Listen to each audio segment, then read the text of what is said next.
Okay, so we will go ahead and start the Planning Commission meeting of March 20th, 2025. Can we have a roll call? Newton, Here. Swift, Here. Kelly, Here. Bela, Here. Petrone, Here. Jansen, Here. Chair Pfeffer, Here. all present. Okay. Can we approve the agenda if there's no changes? Motion to approve the agenda. Second. I'll call the roll. Newton,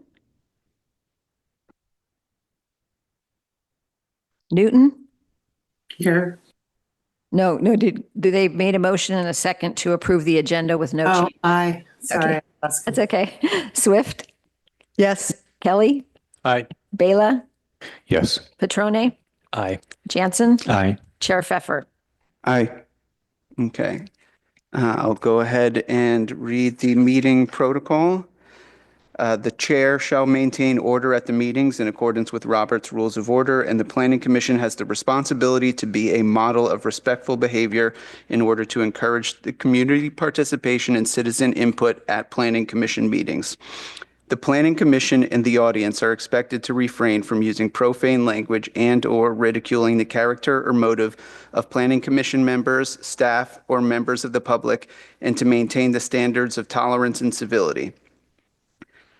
All conduct of the meeting. All interested persons are invited to participate in public hearings. In order to give all interested persons an opportunity to be heard and to ensure the presentation of all points of view, members of the audience should, 1, limit their presentation to 3 minutes, 2, provide their comments by email as described on the agenda, 3, state their view and concern succinctly, and 4, submit any new documents to the planning staff first directly or via email at planning@townoffairfax.org to be entered into the record.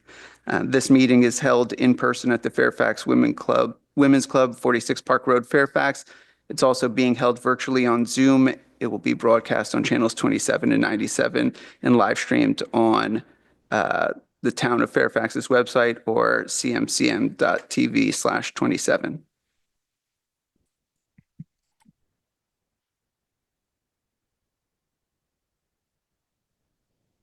Okay, first up, we have public comment on non-agenda items. Anyone who wishes to address the Planning Commission on matters not on the agenda but within the jurisdiction of the Planning Commission must do so by email, in person, or via Zoom in the manner described on the agenda. Presentations will be limited to 3 minutes or as otherwise established tonight.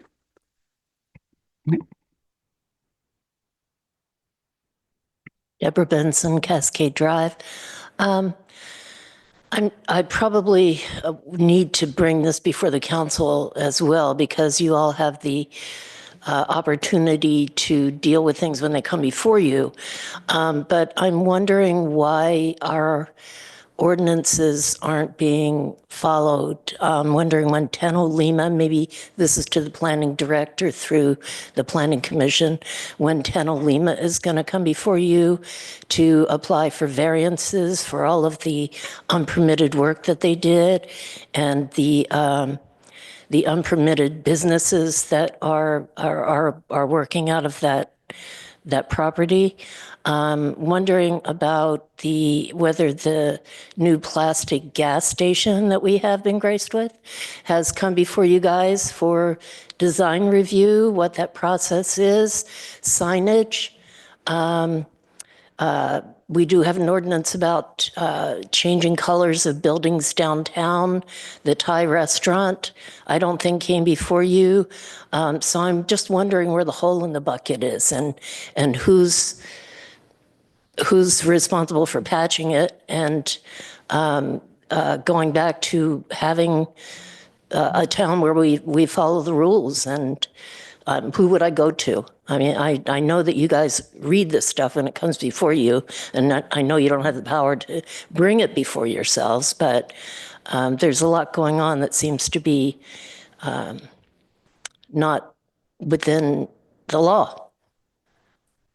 So I just, it's kind of getting further and further along, and I'm not quite sure where to go to talk to somebody to get it stopped. That's, I guess, all I have to say. Thank you.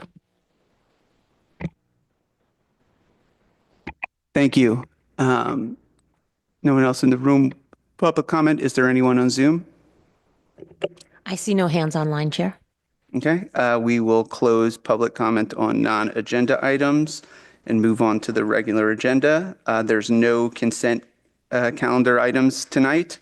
So we will move on to item 1, 89 Broadway, application number 2503. And can we have the staff report? Okay, I think everybody knows that Bank of America no longer has a brick and mortar bank at 89 Broadway. They've sold the building, but they do want to keep the ATMs going because they're the only ATMs for B of A closer than San Rafael. And so they need to build a room inside the existing building so that they can service and reload the machines. And that's why they're in front of you, because in order to do that, they have to make a couple minor changes to the building. They need to put a door directly into the room, which they're going to put to the right of the ATM machines, and they're going to paint it to match the bricks that surround it. And they're putting plywood and then some gray colored screening in the 2 windows over the ATMs, to block visibility into the room. And then as part of it, they're also going to replace the concrete pad in front of the ATMs and a small portion of the sidewalk that runs along the side of the building. And they're going to put another light in the parking lot. So the exterior changes require the approval of a design review permit by the Planning Commission. In order to grant a design review permit, you have to find that the changes being proposed are in compliance with the design review criteria. And those are basically that it doesn't significantly change the architecture of the building, it doesn't clash with surrounding businesses. So staff has determined that the minor changes do comply with the design review criteria, and therefore we're recommending that you approve the project by adopting Resolution 2025-303, which contains the findings and the conditions for the project approval. And that would conclude my report. Thank you. Do any commissioners have questions for staff? Yep, Commissioner Bell. So just a question on who's the applicant here? Is it someone on behalf of the property owner, or is it Bank of America? It's Bank of America, but they have a team, they have an architect, and they're all present by Zoom tonight. If you have any questions for them, they've got a project manager, so there are people that you can ask questions of if you have questions. And did you all get the email? One of the commissioners was concerned that there would be no ATM, but they're going to do their best to try to keep at least one of them open during the whole construction so that people will have a way to access their bank account.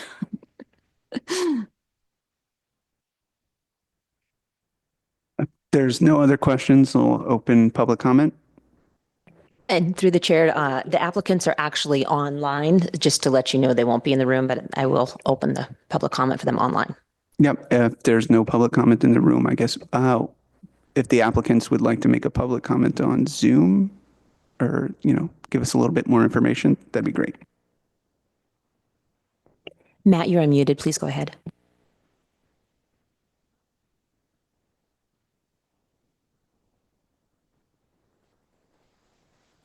Matt, we can't hear you. You may need to unmute yourself.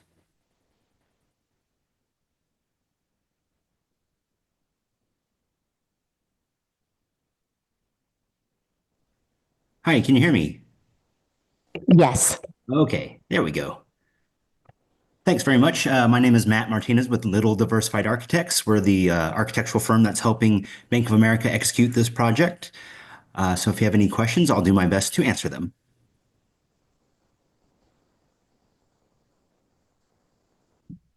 Great. One thing I just wanted to confirm, I saw the pictures here, the dark sky compliance item in our approval conditions. It's, we state here that a lighting plan will be submitted with the building permit application. Just want to make sure that that's on your radar. Yes, that is correct. We already have a photometric study completed, and we're using dark sky ordinate bulbs, 30K bulbs that hopefully match the other lighting that's in the parking lot currently. Right. Thank you. And do you right now think that you'll be able to keep one ATM open the whole time? And if there's a need to block it, how long would that inaccessibility last for? Bank of America usually tries to keep at least one ATM open at all times during construction. I didn't hear anything otherwise for this specific project. I can double check with the Bank of America teams specifically on this one, but it is a little bit early. I don't know if they've developed like a construction schedule quite yet, but that's usually the mode of operation. They keep at least one ATM open at all times during construction. Great. Thank you. Any other commissioners have questions for the applicant? No, I think that's it. Thank you. Thank you. Yep. Thank you. Are there any other commenters on Zoom? I do have one other hand. Okay. Please go ahead.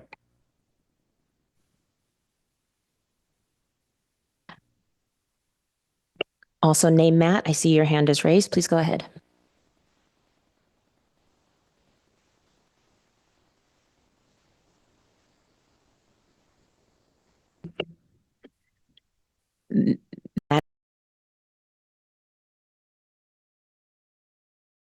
Please make sure that and go ahead.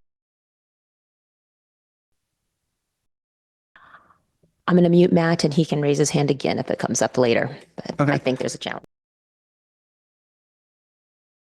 Come in. Last call to make a public comment on item 1. Otherwise, we'll close the public hearing and move on to deliberation. And actually, it seems Derek has also raised his hand. Okay. Let's go to Derek. And Derek, you are already unmuted. Please go ahead. Thank you. I represent the bank at this location. I'm heading the entire project myself. Matt is also working with me. So I want to thank everybody for taking the time out to review our project. I have heard your question relative to the construction. We have not created a construction schedule yet, but I hear your concern. We'll do the best we can to try to keep one of them open during construction. But really it's just that we appreciate your time, and hopefully we can complete this relatively soon. And I know how important this ATM is for this particular location. Even though the bank has left the premise, we absolutely want to leave this ATM behind, and looking forward to get the completion of this. Thank you for your time. Thank you.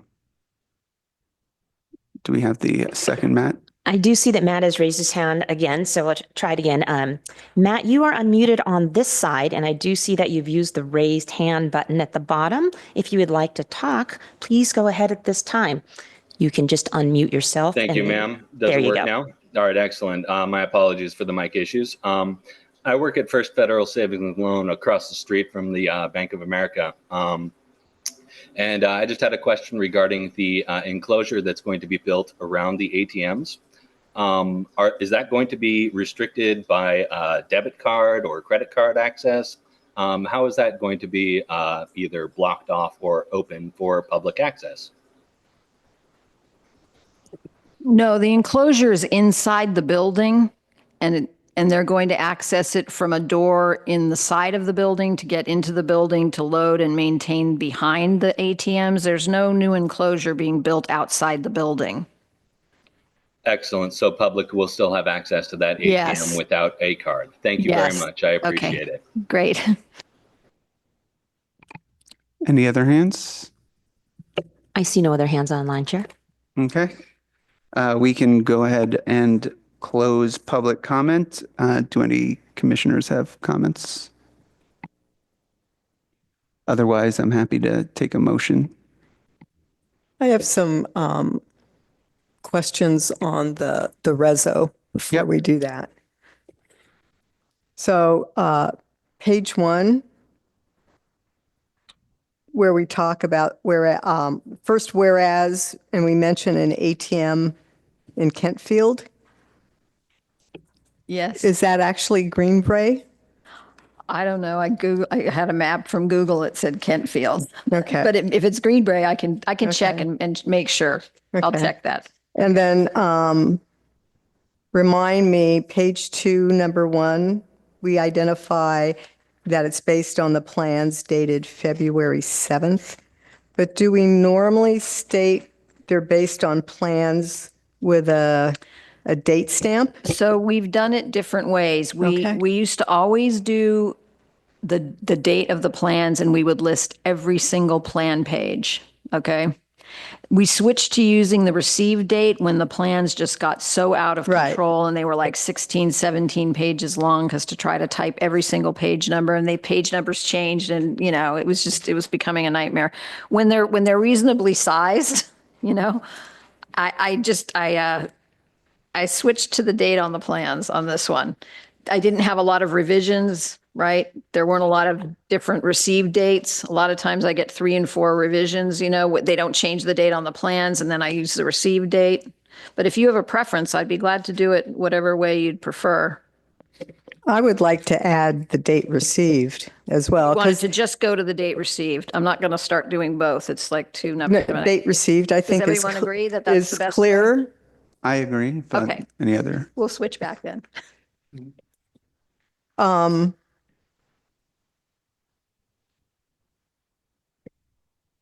And then number 10 on page 3 was a little confusing. It said, any changes made to the exterior of the building, included but not limited to new lighting, new signs, planters, etc., shall comply with design review regulations of the town code, chapter 17020, and be approved by the property owner and the planning director. So I was a little confused because normally if there's changes, If there's any new structures or any like construction things, it has to come to you guys. But things like changing the landscaping, right? Or in this case, we were worried about the new light pole, not being able to find a light pole that was exactly like the ones that are already out there because they're so old. We often will make it up to the planning director, and the owner has to agree to it. These people no longer own the property, right? So that's what I was trying to get at there, is if there's some minor things that need to be changed in the parking lot or in the landscaping, we don't want to necessarily bring back to you if it's not a structural change. but if it would be a structural change, have it to would come come back. back. Yeah, if And they that's wanna put an stated awning- somewhere in here. That's in the code. All right. Yeah. I Okay. mean, if they put new awnings on, or if they change the roof slope or something, it has to come back to you guys. New signage is going to have to come back to you. I believe this will probably come back to you when they finally find a tenant, right? Yeah. Also, item 6 And if the landscaping is kind of the reso. the person that takes over the largest space, I think, can be made to, upgrade some things if we don't like the way they're being maintained. Yeah, and I was just referring to between 6 and this one, they seem to be inconsistent. So I was just bringing that up. And number 11, if we can just call it dark sky, capital D, Okay. capital S, no space in between. And then, I mean, I would recommend approval of this. The other thought that I had was, and we have First Federal that I believe their patrons also use the B of A ATM, but if there's going to be a situation where the bank knows ahead that an ATM is not going, a single ATM is not going to be available, is there the ability to provide Should have asked the app. some notice, Yeah. something up there that says, this will be, we won't have any ATM service these 2 days or something like that. As a condition. So I would like to add that just so we cover that Yeah. That's, in the case that it does come up. Yep. All right. Do you want to indicate, like, try to indicate a time, and hopefully they can keep to the time, like, please put it up 10 days before the machine's going to be inactive, or? Yeah. I mean, I assume that they'll have a better idea. And like they Yeah, said, when when they they're get their submitting plan the together. more specific plans. And then maybe we can add something to the resolution to say, reasonable advance notice that, Yeah, so whoever makes the motion can add another like condition 12. And then we can get an actual timeline, maybe just between the department and the applicant when they submit their plans. Sounds good. And Chair Pfeffer Mimi has her hand raised. Yeah, Commissioner Newton, thank you. Yeah, with respect to that last item that you're talking about, do you mean just in the context of the construction that's, or, you know, the work that, this project? You're not talking about like them always having to do that, right? Right, yeah, I think just to the extent that they need to block access to the ATMs for part of the construction, they would give advance notice so people can know they'll have to go somewhere else those days. Okay, thanks.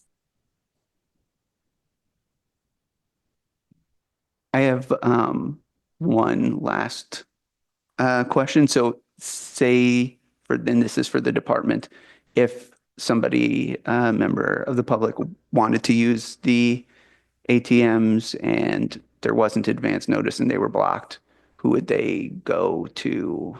Oh, to let us know that Yeah, there just was that an they're not advance complying notice? with the requirement. They could come to the planning department. Okay. You know, probably by the Yeah, and we probably find not out, it will doing- be over, but we can at least talk to them about it. Yeah, Yeah. okay, thanks. And through the chair, public comment is closed, but I do see that the applicants raise their hands. They may wish to add information if you wish to reopen the comment and take it. Can let us think if they already think they can agree to some sort of advance notice for closing both ATMs. Derek, please go ahead.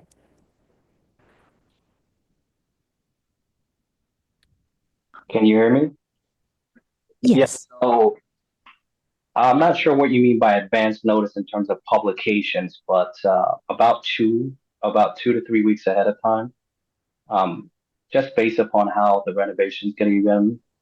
As much as we would try to, I will see a scenario in which we will have to decom the machine, take the cash out. But part of the protocol is that we'll put some signs around the building, and just so the general public will know, and we try to put that ahead of time. So if you need about a week, we'll just start posting at about a week. So people who come there every couple of days or every week will just start seeing them. So we have no issues doing that. We do that all the time. Great. So if that satisfies the planning department, no worries there. We already do that as a protocol. Great. Thank you for the input. If no commissioners have any other comments, happy to get a motion on this.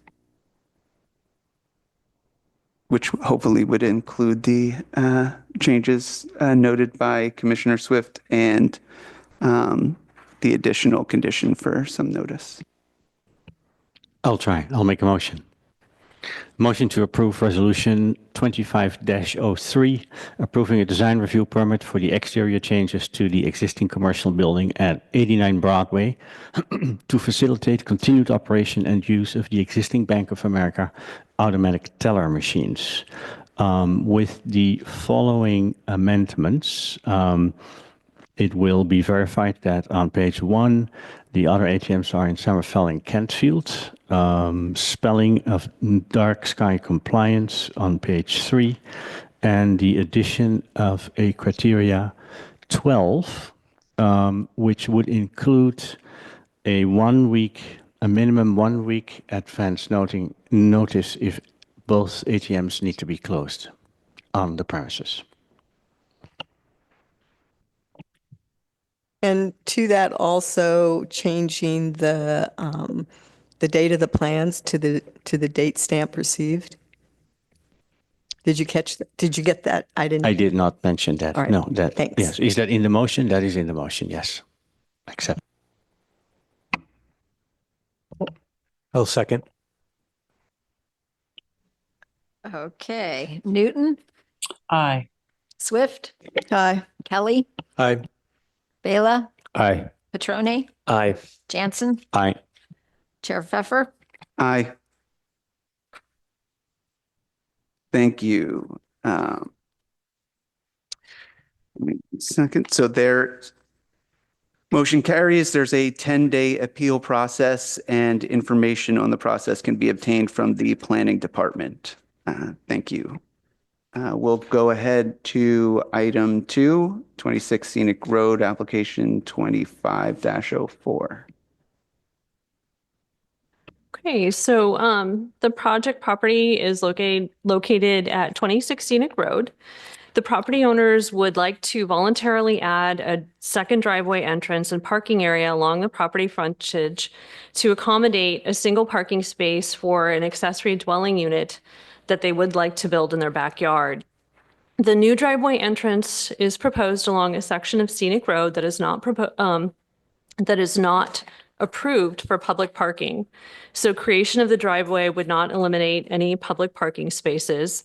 The second driveway entrance would result in an aggregate driveway entrance width of approximately 23 feet for the property, which would exceed the 20 feet allowed by the town code. It would be approximately 16 feet from the existing driveway entrance on the property and approximately 9 feet from the driveway entrance for the neighboring property at 30 Scenic Road. Which would not comply with town code requirements that limit a single-family residential property to one driveway entrance per street frontage and require 40 feet of separation between driveway entrances. Therefore, the project needs approval of a variance from the Planning Commission for the second driveway entrance. Other aspects of the project comply with the town code, including the distance of the driveway from the scenic Arroyo intersection, the location of the parking area, outside required setbacks, and the size of the parking space. So to approve a second driveway entrance, the commission needs to make three different findings. That there are exceptional or extraordinary circumstances or conditions applying to the land. The granting of the application is necessary for the preservation and enjoyment of the substantial property rights of the petitioner, and the granting of the application will not adversely affect the health or safety of persons residing or working in the area. So I believe that the required findings can be made to grant the second driveway entrance. Scenic Road is approximately 24 feet wide, curb to curb in front of the project property. The proposed curb cut and driveway entrance width of 12 feet enables better backup turning radius onto an approximately 24-foot wide road, which is better for public safety. Neither Ross Valley Fire Department nor the Fairfax Police Department expressed any concerns about the driveway entrance or placed any conditions on the project. The driveway design and entrance would be consistent with Marin County uniform standards and safety measures. No street parking would be lost. Pedestrian access over the sidewalk would not be blocked, and pedestrian and vehicular visibility on the scenic road right-of-way would not be impaired. Widening the driveway to create a parallel space next to the existing driveway would be more disruptive to the site because it would result in a parking space in the front yard that would block the front steps and entryway to the house, making access difficult. It would also block more of the historic structure's facade than the proposed location approximately 16 feet from the existing driveway entrance. Widening the driveway to create a parking space parallel to the road would result in a parking space that is more difficult to back out of and less safe. A second driveway entrance would improve the existing tandem parking configuration, which has increased potential for vehicular damage as vehicles are parked closely together. It requires coordinating parking maneuvers, which can be inconvenient and time-consuming, and makes it difficult to quickly enter and exit a parking space. So street parking in the project neighborhood is limited in supply, as it is only allowed on the side of the road opposite the project property. The proposed project would result in the creation of an additional off-street parking space in a high-density neighborhood that has limited street parking. Implementation of the project would result in a net benefit to the neighborhood, as it would improve the neighborhood parking stock. It would also facilitate the construction of the ADU for the property owners, who have indicated that they will not build the second unit if they cannot provide a dedicated parking space for it. If the property owners do not end up constructing an ADU, if they do construct an ADU, it would count towards the town's regional housing needs allocation or RHNA numbers. But regardless, if they do not construct the unit, the second driveway entrance and additional parking area would help with the property's existing tandem parking configuration and the on-street parking demand. The property owners also proposed to voluntarily reduce the amount of impervious surface area on the property from approximately 44% of the lot to approximately 29% of the lot, which would bring the property into compliance with the 35% lot coverage requirement. Staff recommends that the Planning Commission approve the application number 2504 by adopting Resolution 2025-04, which sets forth the findings and conditions of project approval. Thank you. Thank you for that report. Any questions? Yep, Commissioner Pechonet? Is the ADU currently in application? No, so they don't want to build an ADU if they can't get a separate parking area for the. And so why not submit both together? I guess I'm a little confused as to why just the parking. Because they don't want to go through the process of submitting for the ADU if they can't, get a parking space for it. So they don't want to go ahead with plans and construction drawings until they know that they can have a parking space for it. Understood. Okay, thank you. Yep, Commissioner Jensen? Just to clarify a few things. So the first one, that side of the street, there is no curbside parking, correct? It's only on the other side. Okay, that's important. The 12-foot curb cut does include the two triangle flares on the sides, meaning the apron itself is only 9 feet. So it's from cut to cut. Yeah. Yes. So the 9 foot is actually the parking. Okay. Last question. The occupant of number 30, right adjacent to it, did they share opinions with the town? No, they haven't commented or provided any input on this application. Okay, thank you. Commissioner Swift? On what basis does the staff call this a historic structure? It's old. It was built in 1919, so it's over 100 years old. That's historic. Anything over 20 years, I believe, is what. Do you know? I don't know for sure. I think it's 50?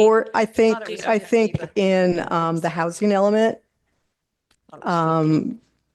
when we did work on that, they took it to 45 Okay. for that, but that basically is probably 50% of the housing stock in town.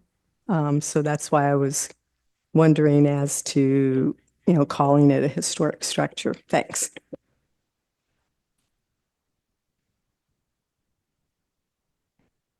Great. I think no other questions. We can go ahead if the applicant is here and would like to present.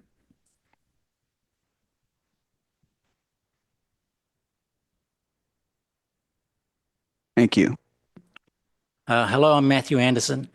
I don't really have much to add. I think Kara's done a great job with the presentation this evening. But I do have some feedback. I'm relatively new to Fairfax, and I wanted to congratulate you on having a process that seems very fair and quite transparent. And also to Kara, she's been a very professional, proactive, really great person to work with. So regardless of what your decision is, I've enjoyed the process. Thank you. Thank you. I'm sure staff appreciates that. Commissioner Jensen. I have one question for the applicant. At some point in the past, there used to be a white picket fence. Is that already removed? Does it stay or? The white picket fence? Yeah, right. You want it to stay? No, I was just asking. Is it still there? Is it gone? It's Will gone. it? Yeah. Okay. We will improve the landscaping as part of this project. And I very much doubt it'll be a white picket fence, but could be if that was a requirement. Thank you.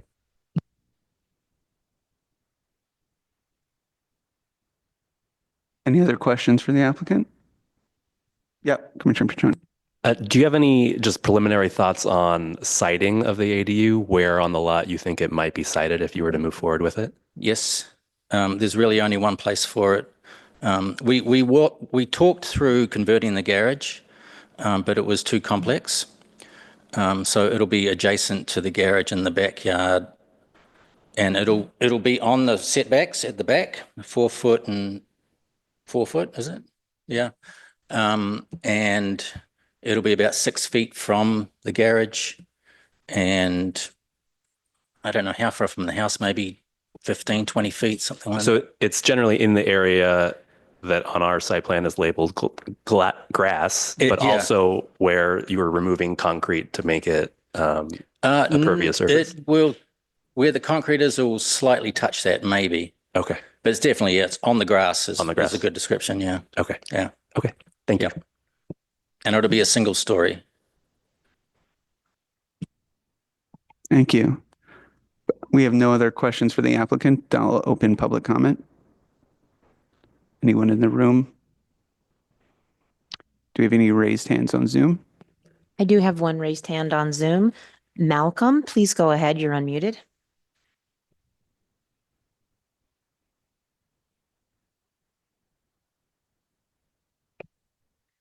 Malcolm, you have your hand raised, and if you have something to say on this matter, now is your time. Please go ahead. You can hit the unmute, probably in the lower left-hand corner. I'm on speaker now. Can you hear me? Yes, thank you. I'm Malcolm Fearon with my wife, Rachel Shander, at 30 Scenic Road, next door to the property. We joined the meeting tonight because we received a notice from the town that this application had been submitted. We hadn't made any comments on it because we hadn't seen any plans, and we didn't know if we were supposed to receive those directly or whether we're supposed to come to the town to review those.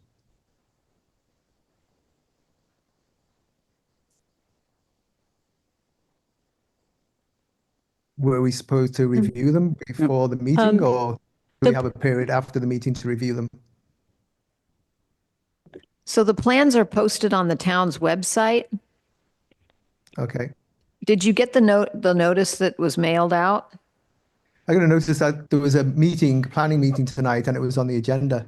Yes. So we mail that notice out 10 days ahead of time. If you had contacted us, we could have explained that to you before the meeting, but you can go online and go to this meeting. They should see public hearings on the first page of the website, and you click on meetings, and then there'll be town council, planning commission, tree committee, stuff like that. Whoever has these meetings broadcast, and you can click on the address, and it'll take you to the staff report, and as one of the attachments to the staff report will be the plans. But as we said, there's no plans for an ADU tonight. It's just for a second driveway. Yeah, I understand that. Yeah. Okay. The only concerns I have are because the property is on a downhill slope, whether the cut in the curb is going to cause any water problems with the street draining on that section, and whether the cut will accommodate the water flow that comes down the street there, and it won't flow onto the sidewalk.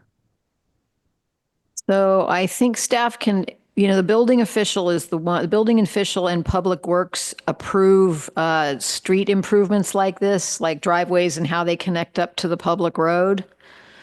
So we can make a point of telling them that that's one of your concerns, but there usually is some way to deal with that type of thing. So you're worried that it'll come in the driveway entrance and end up heading towards your property. Is that the concern?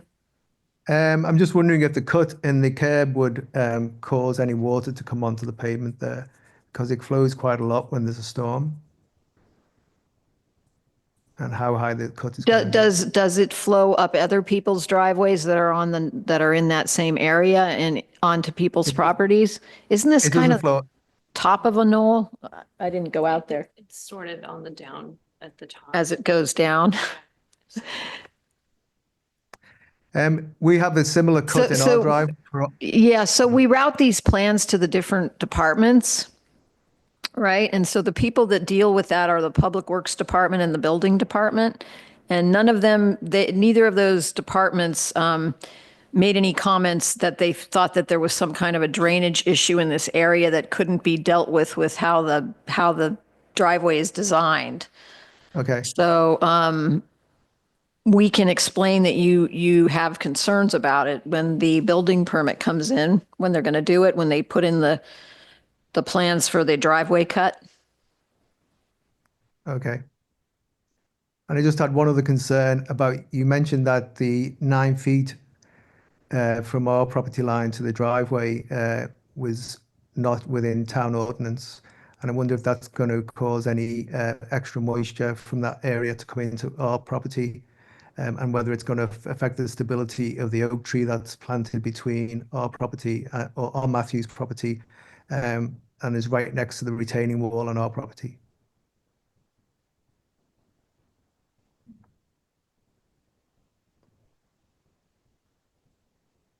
Based on what I'm seeing on the plans, the tree in that whole area is not changing from the large rock. The 9 feet is, the closest end. Is that right? And there's still enough of that sidewalk that the utility pole is still there, and it looks like there's a tree closer to the applicant's house than the utility pole that's remaining.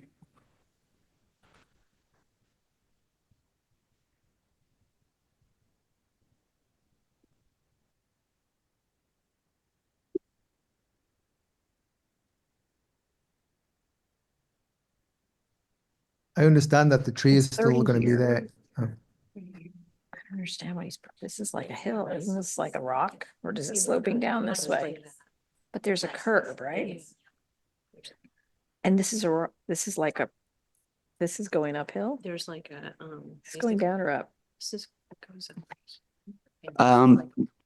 Thank you. I think we will try to address your comments and concerns in the deliberation. I just want to make sure that we get other public commenters through if we have any hands raised on Zoom.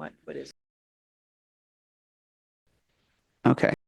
Thank you. So And can I just mention something Yep. for the benefit of this public commenter? We can continue to work with this individual after the meeting if he wants to come down and look at it more carefully. And then talk there's an to appeal Public period. Works. So if there's still concerns, this could be potentially appealed to the town council. Yeah. Yeah, and you can talk to Public Works and the building official too, because they might be able to alleviate your concerns. Yep.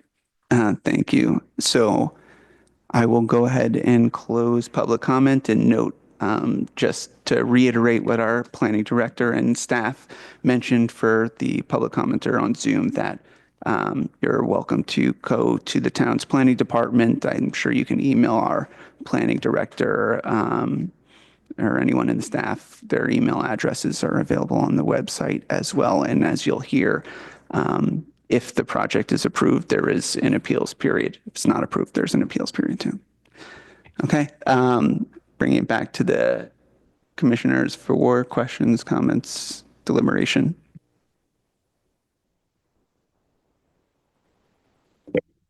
I'll start off. Yeah.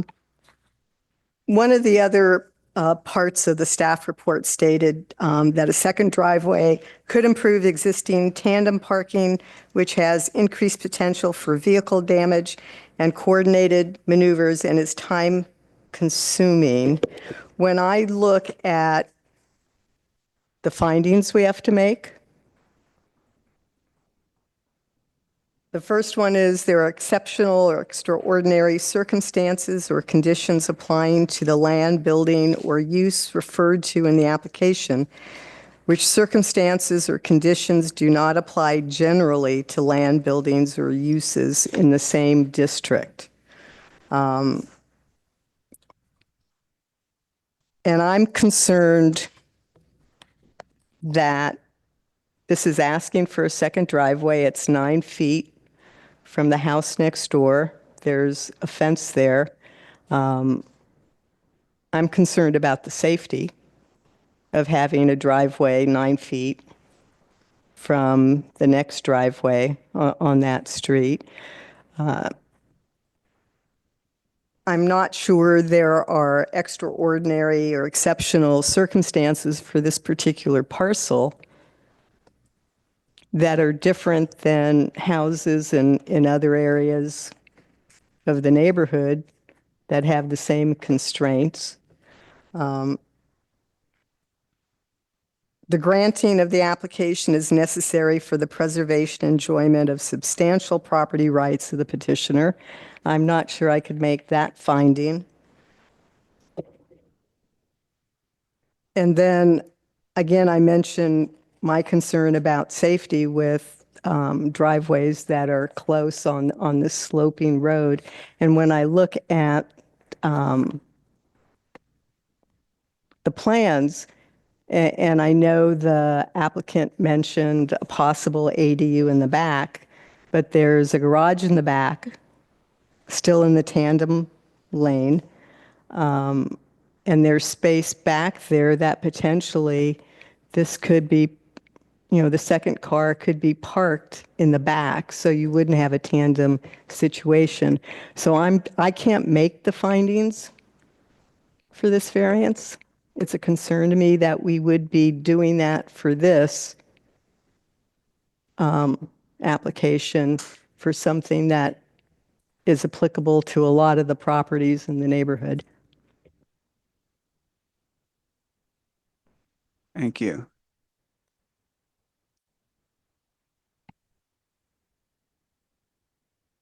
If I, Yep, I'm Commissioner just Jim. one thought I want to add on to what Commissioner Swift said. So this is a problem we've seen a lot with these residential areas that are laid out before people had more than one car or zero. And so these cars are all parked in the setbacks on the site, which is also not compliant. So we're running into this situation that that basically you really want to look at the larger area. So normally the properties would be wide enough and you wouldn't do this. A typical property is 50 foot wide. In these old neighborhoods, that is a consistent problem, and almost, I'd say, roughly 70% of all the vehicles are parked in a fashion in those homes that is not compliant with what currently the zoning says. I think at some point, if there is going to be an ADU, there will be the necessity for parking. And then the question is, well, what is the least damaging solution of all of that? And so that's another lens to look at what's proposed. That, of course, does not negate the fact that it would set a precedent. And that's a dangerous situation. Yep, Commissioner Bela. Yeah, I just wanted to note that, the professional sort of regulatory agencies, Ross Valley Fire and Fairfax Police, did not express any concerns about the driveway entrance or place any conditions on the project. So fire and police have reviewed the driveway location, and they view it as not, being having any challenges. Then my sense is we should follow that guidance. Thank you. Oh, yep, Commissioner. I too saw the note from Fairfax Fire. I guess my question is, I'm very supportive of an ADU on this site. I think what I struggle with in granting this variance is, why not condition the approval of this new curb cut to the construction of an ADU? Why are you being presented with this beforehand and are being made promises of an ADU, but there's nothing actually codified saying that this is being built? And so theoretically, this could be a workaround to achieve more parking for the existing structure as is without actually getting the additional housing unit, right? And so that's what I struggle. I don't know if that's something that we could condition, but I think that's my main comment. Yep, Commissioner Kelly. So my understanding or my read of the requirement for not having two curb cuts on a particularly small lot like this has a lot to do with the scale and the amount of streetscape we're giving to cars particularly on streets exactly like this that are so darn pleasant to walk down, it becomes real unfortunate to sort of create that street frontage, right? Giving it up to cars just makes it less pleasant for everybody in the neighborhood and the town. That's my understanding of the reason we wrote that down. The direct precedent adjacent to you is the double wide car. So there's that precedent on both sides of this residence. And it seems like that would be a better solution for the neighborhood. But I also understand that, well, to do that, you're putting a car right in the middle of the front door of the house. And it's a little house. And it's actually quite charming little house, in my opinion. That it would be nice to be able to look at the front door and to be able to look at that glass enclosure and everything. And so I think that I'm torn because of that, because of the physical construct of what we're looking at specifically on this project. Though I also understand that we wouldn't want to set a precedent for lots of driveways. I think that this particular project could have could be warranted to do that. You know, there's also the big tree right in the middle that you're going to have to negotiate around on one side or the other. And with the promise of the garden that's labeled on the plans in between the two parking spots, there is still an opportunity to create a pedestrian scale sort of articulation of this fairly small yard. I do appreciate the need for more parking, whether there's an ADU or not. There's lots of folks in town that would appreciate having more parking. If it's handled well, I'm not against just having more parking, even if there wasn't an ADU, frankly. The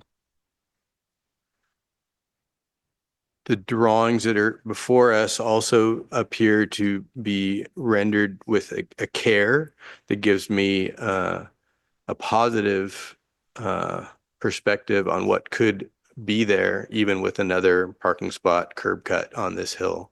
It doesn't appear to me that this parking spot would have any necessity to cause water problems on the street. It is up on the knoll.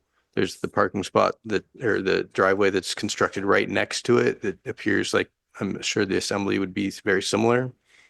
The 9-foot setback from the neighbors is, I think, plenty. Frankly, it's more than what they have on the other side. So I'm generally in favor of the project with some reservations. But to that point, there is the space in the back of the house that could accommodate more parking and alleviate the issue of a variance on this application, potentially. Then you'd be doing triple tandem parking there, which I think would be challenging for anybody. Yeah, I think that lends itself to, if it's hard to do, a lot of times it just doesn't happen, you know, it's my personal experience with that. Though I definitely understand. And I think I've advocated while sitting right here in the seat, pushing as much parking to the back of the lot as possible at any time we get a chance. So I agree with you, Commissioner Swift. I just think that it also could be an opportunity to locate it on the street as well. Yep, Commissioner Bella. Just a question for staff. So what are the parking requirements for the existing single family home there? So they, since it was constructed before the town was incorporated, they don't have any parking requirements. There was no parking required when the house was constructed. And so if the applicant decides to pursue an ADU where I believe one parking space is required, would those two spaces fulfill the requirement to construct the ADU? Yeah, they would need to provide any parking if the unit complied with the setbacks, the height, and the size. No parking. And it's also within walking distance of public transit too, so. Okay, so just to reiterate, there's no existing parking requirement for the existing single-family home. And if the applicant decides to pursue building an ADU, the existing parking provision supports that ADU application. Yes, they don't have to provide any parking. They can just leave it as is. But to clarify that, there is a parking requirement as far as 1 bedroom, 2 bedrooms, and maybe that's what you were going to as far as what would be normally required for the amount of bedrooms. Well, anything 1 bedroom or greater requires 2 parking spaces for the residents, one of which has to be covered. And since there's no parking on the frontage, they'd have to provide a guest parking space on their property as well.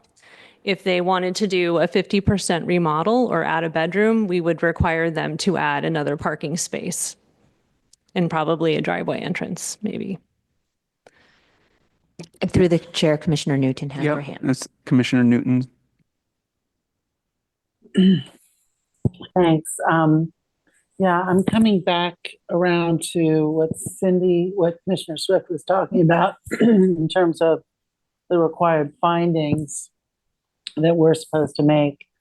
And I am also struggling with the first finding, except not for the same reason as Commissioner Swift.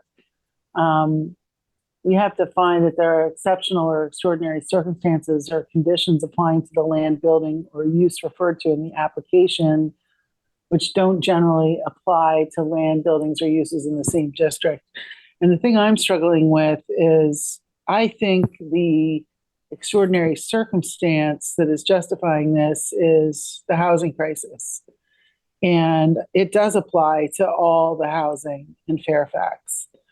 And so there's a disconnect there because I'm supposed to find some extraordinary circumstance that doesn't apply, across the town.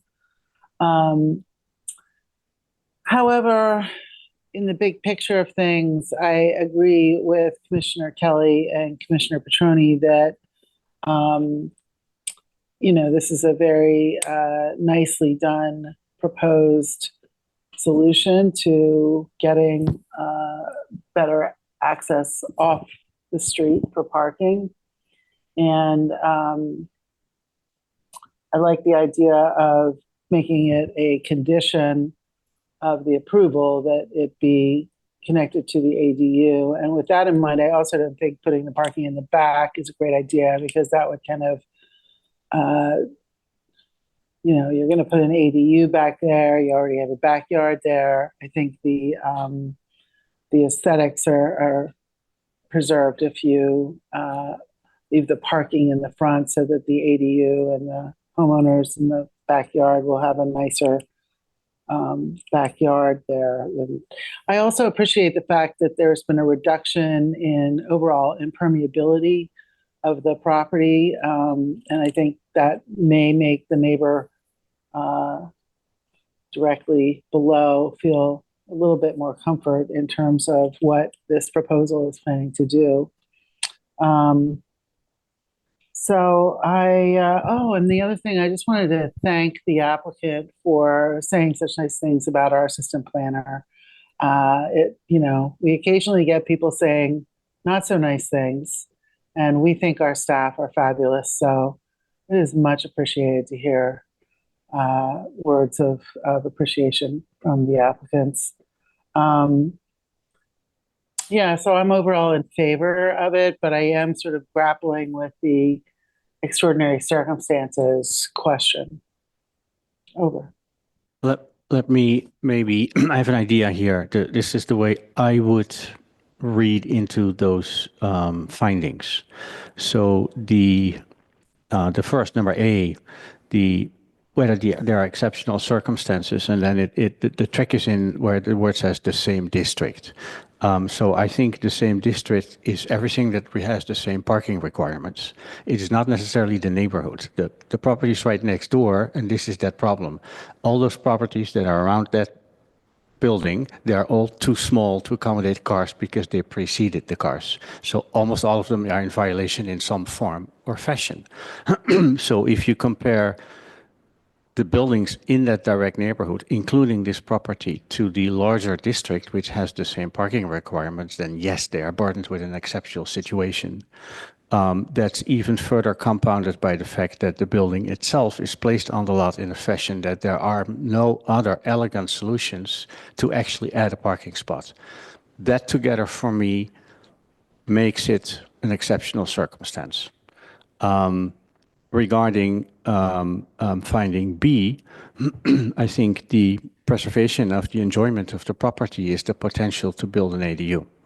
And again, that's a new thing that has come to bear. I think that's the the biggest driver there. And so I could support that. And again, and this has been mentioned by everybody, it looks like this is the best way to do it. If you try to compare another solution to add a parking spot, they're all worse. And if you don't add it, the car's going to end up on the street, which also doesn't help.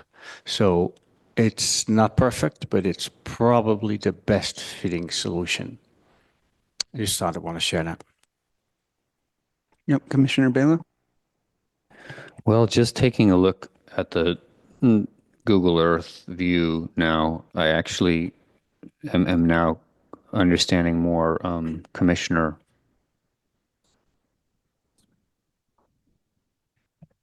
Kelly's point of view regarding curb cuts on what is currently quite a kind of pleasant walkable street with one of the very few streets with kind of consistent sidewalks in Fairfax, which we just don't have a lot of sidewalk connectivity. And I was initially supportive of the application under the assumption that this would be required to enable the creation of more housing, of another ADU. But if it's the case that the existing parking on the property allows the creation of more housing, to me, that's perfectly sufficient, and it doesn't merit the creation of an exception for an additional curb cut on what is otherwise quite a kind of pleasant walkable street with one curb cut per property. Great. Thank you, everyone. Just want to weigh in with my thoughts too. Only good and helpful points made, and it's a difficult one. One of the things that concerns me a lot is somebody saying, I will just have, not that I think this is the case for this applicant, I will have an ADU in the future. Can you, as sort of like a special push for the granting of a variance, but I also am concerned, on a greater scale, if there's a trend of not being flexible with these sorts of parking variances, it becomes an issue that someone lobbies for and says, in addition to by right ADUs, you have a by right parking, creating a parking spot for the ADUs. This one application isn't going to affect all of that statewide, but it's something that we should consider as the laws are changing every year or so to adapt to current concerns. In this circumstance, I like the care noted with the plans, I appreciate very much the voluntary suggestion and offer to make the lot overall much more permeable. I think that should help somewhat with drainage, and two, I think it shows that a thoughtfulness for the design in general.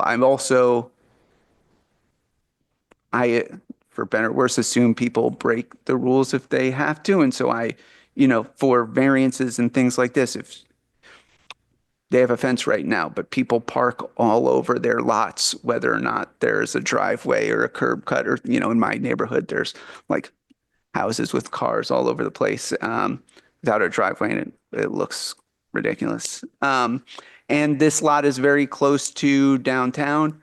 Whenever the town has events, the parking there gets nuts, and I can see having one fewer car on the street right there helping everyone overall. Like every little bit sort of helps when people are parking on sidewalks and parking both sides of the street because they're not familiar with the town and are just visiting. And this is in one of those areas that I think is prone to that. I think I would be comfortable making the findings. I'm actually curious, straw poll wise, where that leads us, because a lot of people were unsure.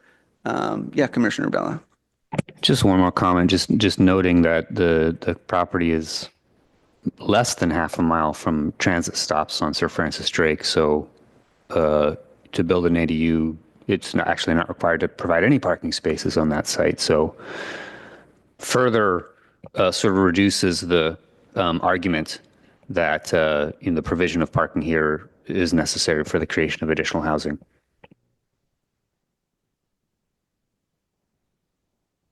Thank you. I appreciate that, and I agree. I think it would be better if we all relied more on public transit. I just grapple with the reality that people don't care. People have more cars than they Talking about need. what the state law is that we're subject to now. But, Yeah. Well, that's just for the by right ADU, that they could do it regardless. Anyway, if somebody wants to offer a motion, and if not, I'm happy to take a straw poll on where we are. Prior to a motion, I'd just like to say I'm generally in favor of the project. I do like the suggestion as possibly adding a condition for the project not to go forward unless there's an ADU project that it's attached to. Thank you. I think that certainly helps here.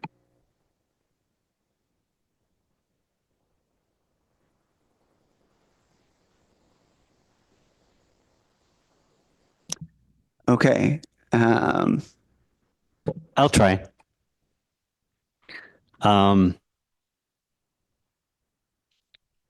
I'll move to approve resolution 2025-04 with the amendment that the project is approved under the condition or as part of the realization of an additional housing unit. I'll second. I did not read the full title. I can do that. If that part's missing, sorry. There was a resolution of the Fairfax Planning Commission approving application number 25-04, granting a variance for a second driveway entrance at 26 Scenic Road. And I think we have a second from Commissioner Newton. Correct. I will call the roll. Newton, Aye. Swift, No. Kelly, Aye. okay, Bela, Nay. okay, Petrone, Aye. Jansen, Aye. Chair Pfeffer. Aye. Motion Motion passed. carries. Thank you. Thank you to the applicant and to everyone who provided comments. I will note there is a 10-day appeal process. Information on how to go about that can be obtained directly from the planning department. That applies for both the applicant and any member of the public. Thank you. And we can now move on to item 3, continued consideration for recommendation to the town council of the ADU amendments to our town code.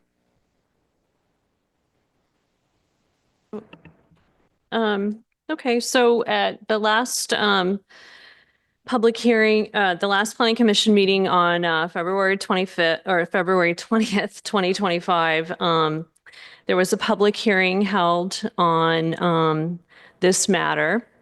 And due to the number of commissioner comments, it was continued to this March 20th, 25 meeting. So as discussed at the last meeting, the town needs to update its ADU, JADU ordinance to be consistent with various changes to state ADU and JADU regulations that went into effect at the beginning of this year. The recommendation from staff is to conduct a second public hearing on the matter and adopt Resolution 25-02, which is a Planning Commission recommendation to the Town Council to adopt the proposed amendments to the ADU, JADU ordinance. At the last meeting, there were a number of comments from the commission that needed either additional research or required additional text amendments to the proposed ordinance. Staff prepared a report that summarizes the commission's questions and comments and provides responses. I'm just going to kind of go over what some of the changes were. So there were a number of comments on clerical errors where the incorrect section of the code was referenced, and those were corrected. And that's in Exhibit 1 to Attachment A and also in Attachment B. So Attachment B might be a little more helpful. It's just shows the ordinance with the changes and the track changes format. There were 3 definitions that were deleted, which were added back to the ordinance, which can be seen in the attachments to the staff report as well. There were several places where clarifying language was added based on commissioner comments. Section D1A was revised to make clear that an ADU, JADU could be converted from existing space on not only a single family lot, but also from existing space on a mixed use lot. Section E1A was amended to list all the zoning districts where ADUs and JADUs are allowed. Section E2E was added to clarify that all ADUs may be 2 stories as long as they do not exceed applicable height limitations. Section E4 was amended to require a rental term of 31 days for an ADU and a JADU, and also to clarify that to be able to rent an ADU or JADU created prior to January 1st, 2020, if you want to do that for less than 31 days, the unit needs to have been issued a building permit for the construction of the ADU, JADU, and not just a building permit, but specifically for the construction of an ADU or JADU. Section E9B was amended to clarify that the rent reporting requirement would be enforced in accordance with the provisions of Town Code Chapter 1.10, which is Administrative Citation and Hearing Process Enforcement. Section E11 was added to clarify that no setback is required for any ADU that is constructed in the same location and to the same dimensions as an existing structure, which complies with state law. Section F3B, which applied the setback allowance only to ADUs that required an ADU permit, was deleted. There were several comments about the architectural requirements for a second detached ADU or an ADU addition to the primary residence. Section F10A was revised to require the materials and colors of an ADU addition to a primary dwelling to match the primary dwelling. A new subsection F10B was added that requires the materials and colors of a second detached ADU to either match the primary dwelling or the other detached ADU on the property. Other architectural requirements related to windows and doors were stricken from the code. They required certain distances, lines of sight. There was a question asking for confirmation on the 20-foot height allowance for a detached ADU that can be okay. So basically, there was a question regarding can a detached ADU be up to 20 feet tall to align with the roof pitch on the primary dwelling if it is within half mile of a major transit stop or high quality transit corridor? And that is correct. A detached ADU can be 20 feet tall, but that's only if it's within to align with the roof pitch on the house, and if it happens to be within a half-mile walking distance from a major transit stop or high-quality transit corridor. There was another question about the dark sky compliance requirement in section F10. So dark sky compliant lighting is not a requirement in any other chapter of the town code. It is often used as a condition of project approval for new houses or 50% remodels. Staff deleted the dark sky compliance requirement for second detached ADUs and ADU additions. There were also questions raised about provisions in Section H that require the legalization of unpermitted ADUs. So staff consulted with the town attorney, and who should be, I think is on Zoom, who confirmed that removing any provisions regarding the legalization of unpermitted ADUs would invalidate the town's entire ADU JADU ordinance. So that's why we're going to keep them in. So that sort of summarizes the changes that we made to the last version that you saw. So the next steps would be Planning Commission adoption of the resolution, recommending the town council adopt the proposed amendments to the ADU JADU ordinance. Thank you. I'll bring it back for more commissioner questions. Yes, Commissioner Jansen. I have one question. The dark sky compliance was removed. I'm not remembering. Why did we do that? Well, we had a question and I wasn't really sure what the question was asking, is this anywhere else in the code? And that was the question. So I wasn't sure if there was a concern that we were using it in this section, in this ordinance, and it wasn't used elsewhere in the code. So that's why I just took it out and maybe leave it as a condition. Wasn't quite sure the direction. It's probably a little bit of a gray area whether we can require something of an ADU that we don't require of any other house in town. So, I mean, it might be okay, but it'll be a little unusual to require to kind of pick on an ADU, just to use lack of better language. Yeah. We should do it for all houses, but that's probably out of scope here.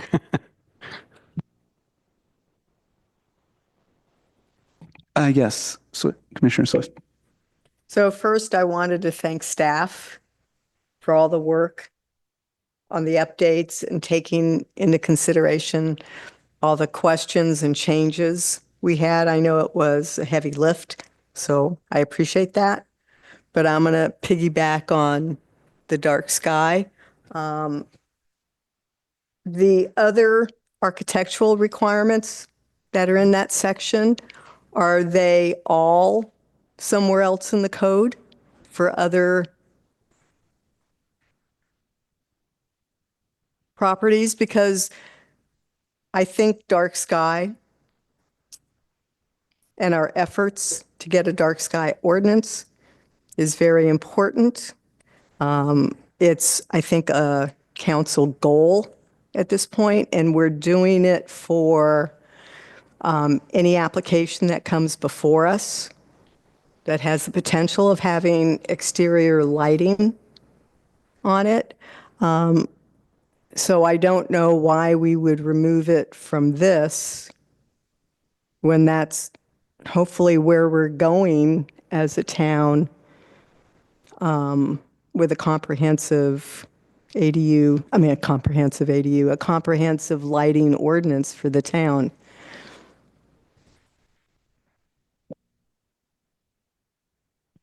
Okay, Thanks. we can add it back in if you'd like. Right. Any other questions for staff, or I'll open it up. I know we adjourned for public comment to continue.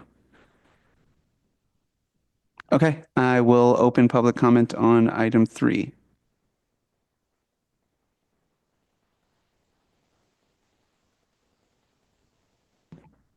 Are there any hands on Zoom? I have no hands on Zoom.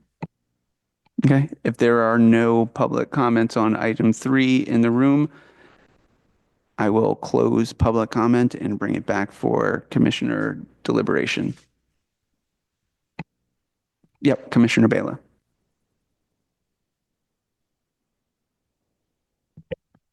Okay, yeah, thank you for outlining the changes to the ordinance. It's very helpful to see what's notated in blue there. I have just a question on number 10, architectural requirements. My understanding is that the town of Fairfax has the ability to impose these objective design standards regarding color and materiality, except in the case where they are inconsistent with state law. And just want to bring up the concern. I think someone brought it up last time regarding, if the color or materials of the primary dwelling that we're requiring the ADU to match are not compliant with current fire safety standards. So a redwood clad housing or other uses. So, my understanding is that the building code, fire code would supersede those local aesthetic rules that we try to impose. So just concerned that the ordinance doesn't provide that clarity to a potential applicant that, fire compliant materials would supersede the requirement to match the kind of color and material of the primary dwelling. So is it clear what I'm asking for there? So would you, so you just want us to add clarification that the fire code requirements would supersede any materials proposed? Yeah. So, if matching the primary dwelling would violate fire codes, then fire safety standards take precedence, and we have to allow safe alternatives, even if they differ from the existing structure. But along those lines, I mean, that applies to anything that gets submitted to the town. So we could match the primary residence in look or color, or hardy board that looks like the primary dwelling but isn't made of the same materials, and it's going to go through the process of having to meet the building code anyway. So I don't know that we really need to have something in there referencing building codes or fire codes. I just think it might be confusing for potential applicants to see in the code requirement that their ADU needs to match the primary dwelling. I mean, yes, probably most people who are pursuing some kind of ADU would be aware of building codes, but to me, it potentially is confusing. And then furthermore, we're trying to create objective standards here. And so if it's the case that reviewing a material and its fire code compliance relative to color, relative to texture, starts to get into some subjective territory. And so therefore, my recommendation would be to just scratch that requirement for matching color and material. I don't see why that's a really important. So and furthermore, could create confusion around updating a new ADU to be using the sort of most fire safe kind of building materials. But I wouldn't want to delete the entire reference to matching, because you want, from, I think, a design perspective, as much as you can. We talked about that last time, whereas if you had a primary dwelling in one ADU that you wanted to try and match, and then we had the discussion about having two ADUs, and you wanted the two, I think, the two ADUs to match each other. So I think that design criteria would still be there, and maybe you just want to reference then, if it's a concern, that they would have to meet building and fire codes versus taking out the whole matching piece of it. Yeah, I think the matching does not mean identical.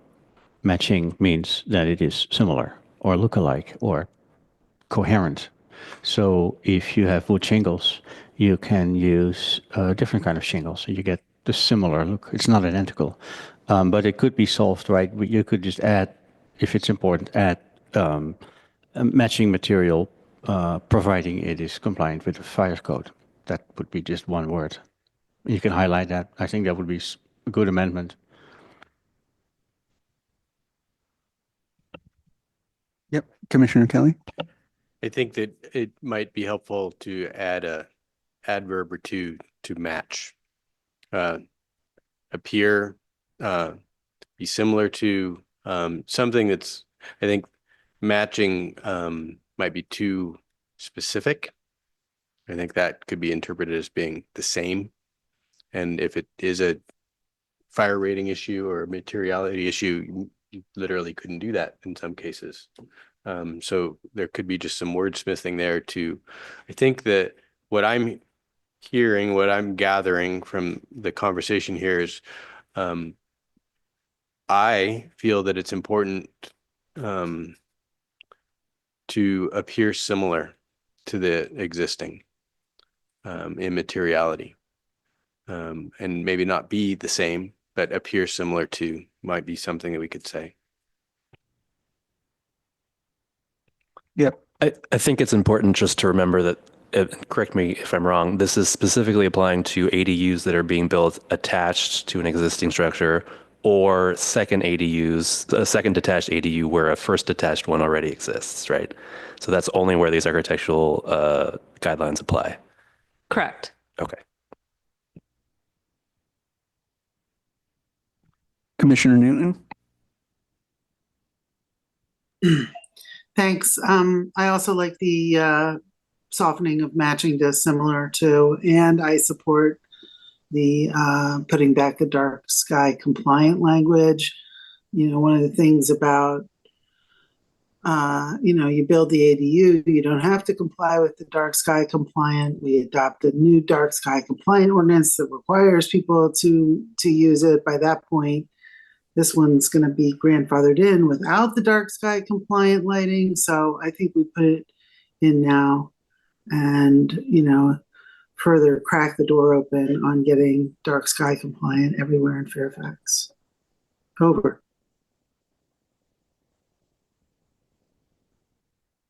Thank you. Just throw in my thoughts here, having watched the last meeting and listening in. I guess first I'll say my mind went to sort of the same place as Commissioner Newton in that, what we're asked to consider here is sending this ordinance to the town council. We're not the final arbiters on the words here. And so I think, it is a good idea to include the dark sky compliance language. My concern with it, frankly, is that I would like it to be a little more blown out or specific. It's a sort of an abbreviated requirement here. And I think when it's applying code wide, there would be more elaboration on what's required. But I think bringing it here, it sort of nudges the council to consider its inclusion, and the fact that we already sent them, we already approved suggesting that they update the code to include dark sky requirements. So I'm in favor of dropping that in as well. In terms of the language on the architectural requirements, I think we can also, without having exact language, having to figure out with Commissioner Kelly, we can suggest that when this goes to the council, we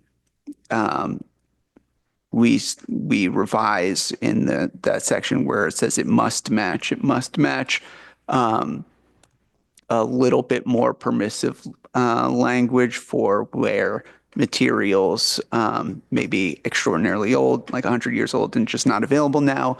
I do think that there should be some requirement there, just to Commissioner Petroni's point of, I think the circumstance that this requirement seeks to avoid is somebody wanting to cheap out, for lack of a better term, when building an additional attached structure and using cheaper materials and things, and having just sort of a a jalopy house.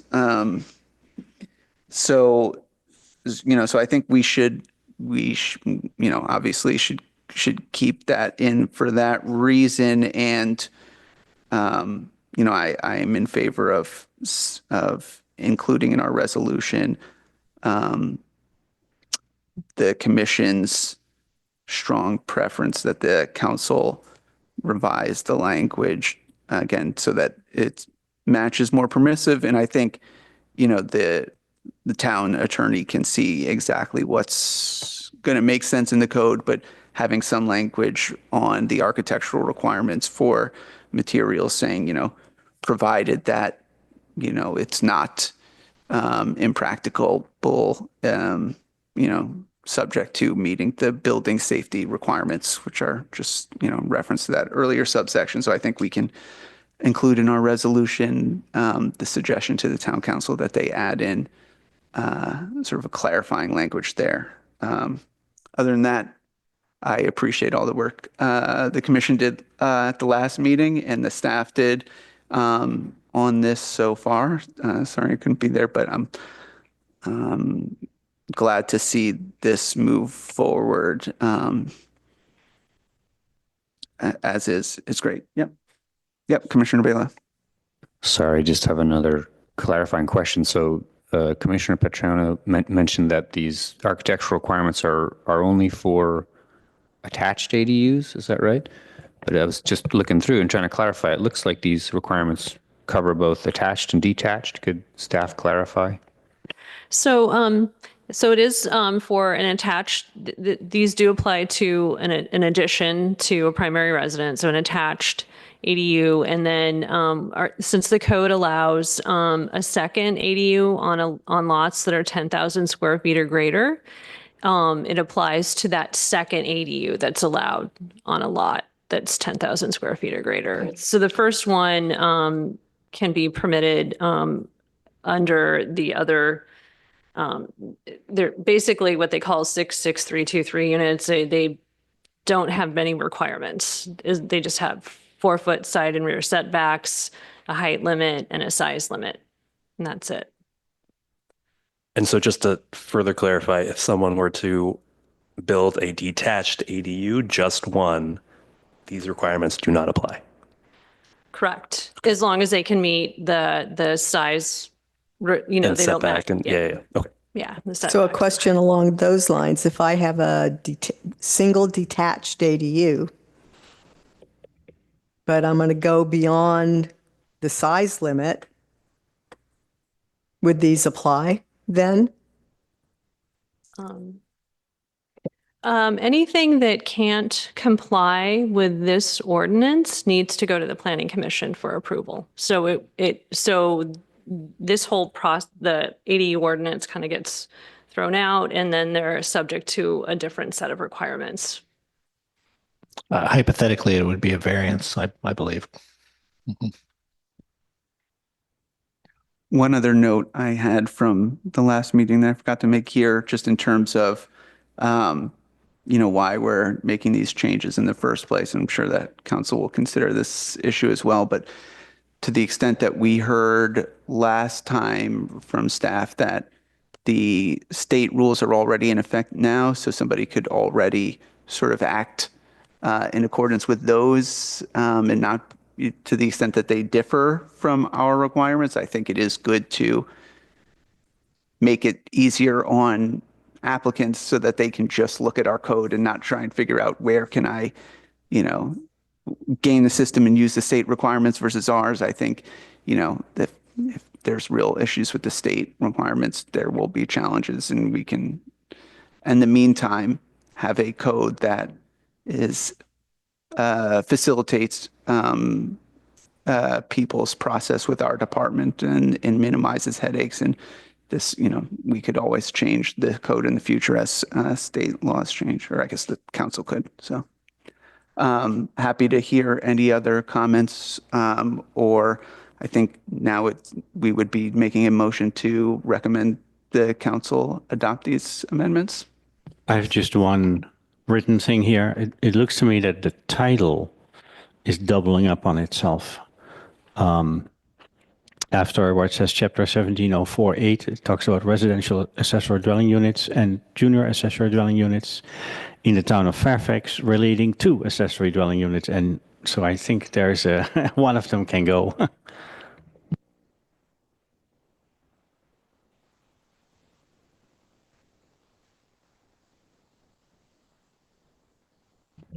I'm willing to make a motion. Please. Motion to approve resolution number 2025-02, a resolution of the Fairfax Planning Commission recommending the Town Council adopt an ordinance to update regulations amending Chapter 17.048, the residential accessory dwelling units and junior accessory dwelling units of the town of Fairfax, and finding the action to be statutory exempt from CEQA under Public Resource Code 21080.17. And the second ADU and JADU was stricken there from the title. Then further amendments would be to reintroduce the language over regarding the dark sky compliance that was removed. Secondary in the architectural requirements to replace the word match with similar in appearance to.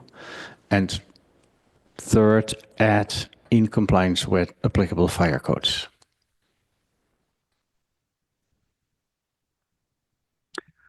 If I could make a friendly amendment, I would just add another amendment to the resolution to the now therefore be it resolved clause, so that it says to amend Title 17 of the Fairfax Municipal Code as included in Exhibit 1 incorporated herein by this reference, and as further amended in accordance with the Commission's discussions at their March 2025 meeting. If that works for you. Yeah. I'll second that.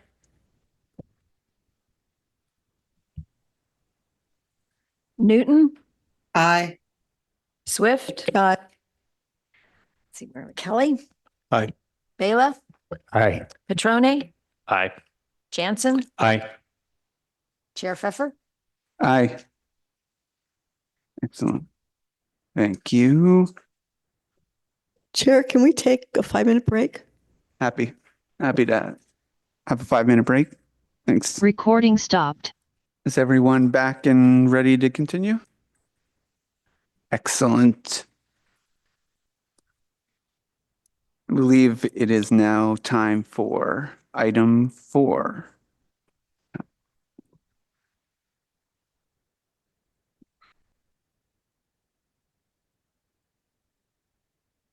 This is a discussion item on the Fairfax Tree Committee composition. Okay, this is intended really just as an informational item. There are 3 tree preservation committee members that are up for reappointment, and that's going to be going in front of the council at the next meeting. Just so the commission is aware, one of those seats technically belongs to the planning commission. And so the rules state that if there's ever a vacancy, then the planning commission would get together, select a member from your body, and then that person would sit on the tree preservation committee. So this was just really just an opportunity to bring this to your attention. Now, of course, there's no vacancy right now because it looks like all 3 of these folks are going to get reappointed. But it's just something for you to be aware of for the future. We didn't want to hide this little provision from you, because it may be important in the future for a commissioner to sit on the tree preservation committee. That's it. Thank you. Yep. Commissioner, question? So having been on the planning commission a while, I was on the planning commission when we had a member of the planning commission sit on the tree advisory committee. And the way I interpret the code is that when that planning commissioner left, we had 30 days to have a planning commissioner replace that that person on the tree advisory committee. If we didn't do that within 30 days, then the town would appoint an at-large member to do that. And that at-large member would go through the process of commissioners, committee members do in applying, being interviewed, that type of thing. There are, right now we have 5 at-large members on the tree advisory committee. Initially, and you look at the code, it's 3 members from other committees, so a park person, an open space, and a planning commissioner, and then 2 at-large members. So that's the way I interpret the code. Yeah, I would agree with that. So if we had somebody and who was interested in being on the tree advisory committee representing the planning commission, they would go through that application process, and hopefully, because we've had a lot of people, new people on open space, new people on park and rec, that this type of information is being presented to them as well, so they're aware of the tree advisory committee code. I believe so. I can't attest to that for Okay. the other committees, but I believe so. Okay. And at that point in time, people can attend a tree committee meeting, go out and with them on their site visits and get an understanding of what the tree advisory committee does. I want to say that the folks on our tree advisory committee now are doing a great job. So I just want to give them kudos for that. That's it. Thank you. Yep, Commissioner Jensen. I have one question listening to it. So if all 5 currently are at large and 3 have to be renominated, wouldn't a member, if somebody, I'm not suggesting that we're going to do that, but wouldn't a member of the planning commission take precedence over that? If somebody would stand up here and really wanted to do that? Well, I think that since there's 3 being reappointed, I mean, if a planning commissioner wanted to apply, then I mean, I imagine that would be taken into consideration. Yeah. I can't argue, I can't say whether to take precedence or not. That'd be up to the town Okay. council. No, because it sounded like the intent was that 3 commissions have 1 member in there and there's 2 at large. That seemed to be a deliberate policy decision. Yeah, the way that it's worded though, it's like there would have to be a vacancy first. And so, I mean, I think a reappointment doesn't constitute a vacancy. I see. Yeah, makes sense. So, Would be awkward. Absolutely. I'm not proposing it. I was just curious. No, I know. Yeah. And again, I would say, and my interpretation is probably a little bit different, that when it comes to the vacancy, it's the vacancy on open space or park and rec or planning commission, because initially there was the idea of having 3 people plus 2 at large. So if one of those other committees had a vacancy on the tree advisory committee, they would have 30 days to replace that individual. Otherwise, you go through the normal process.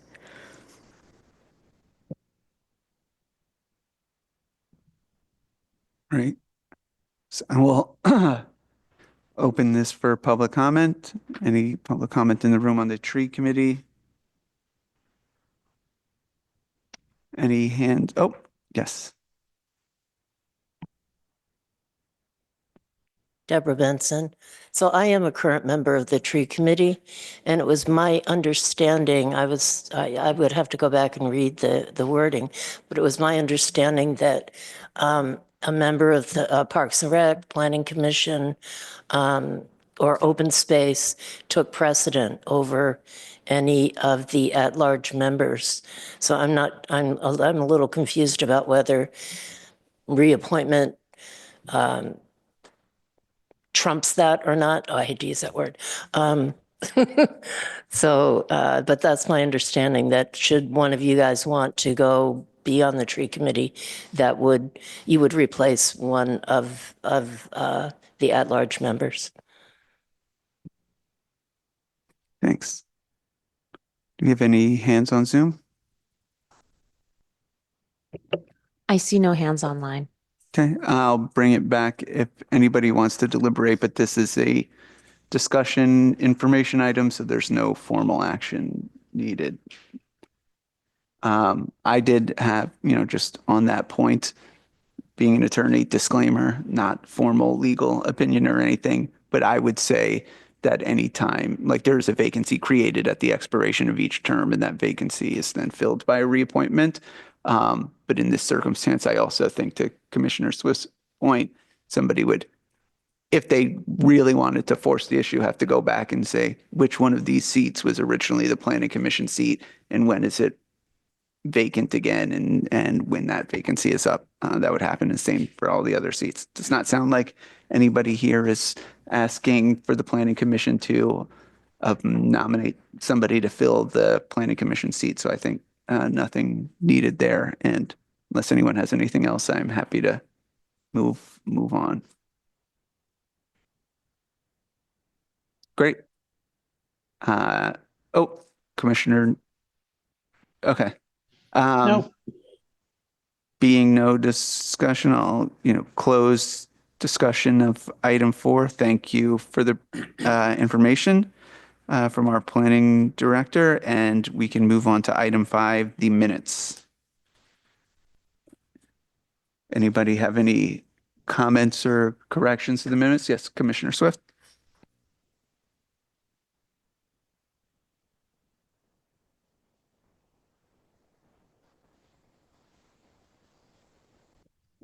So I had a few on this, and I think this is a sample of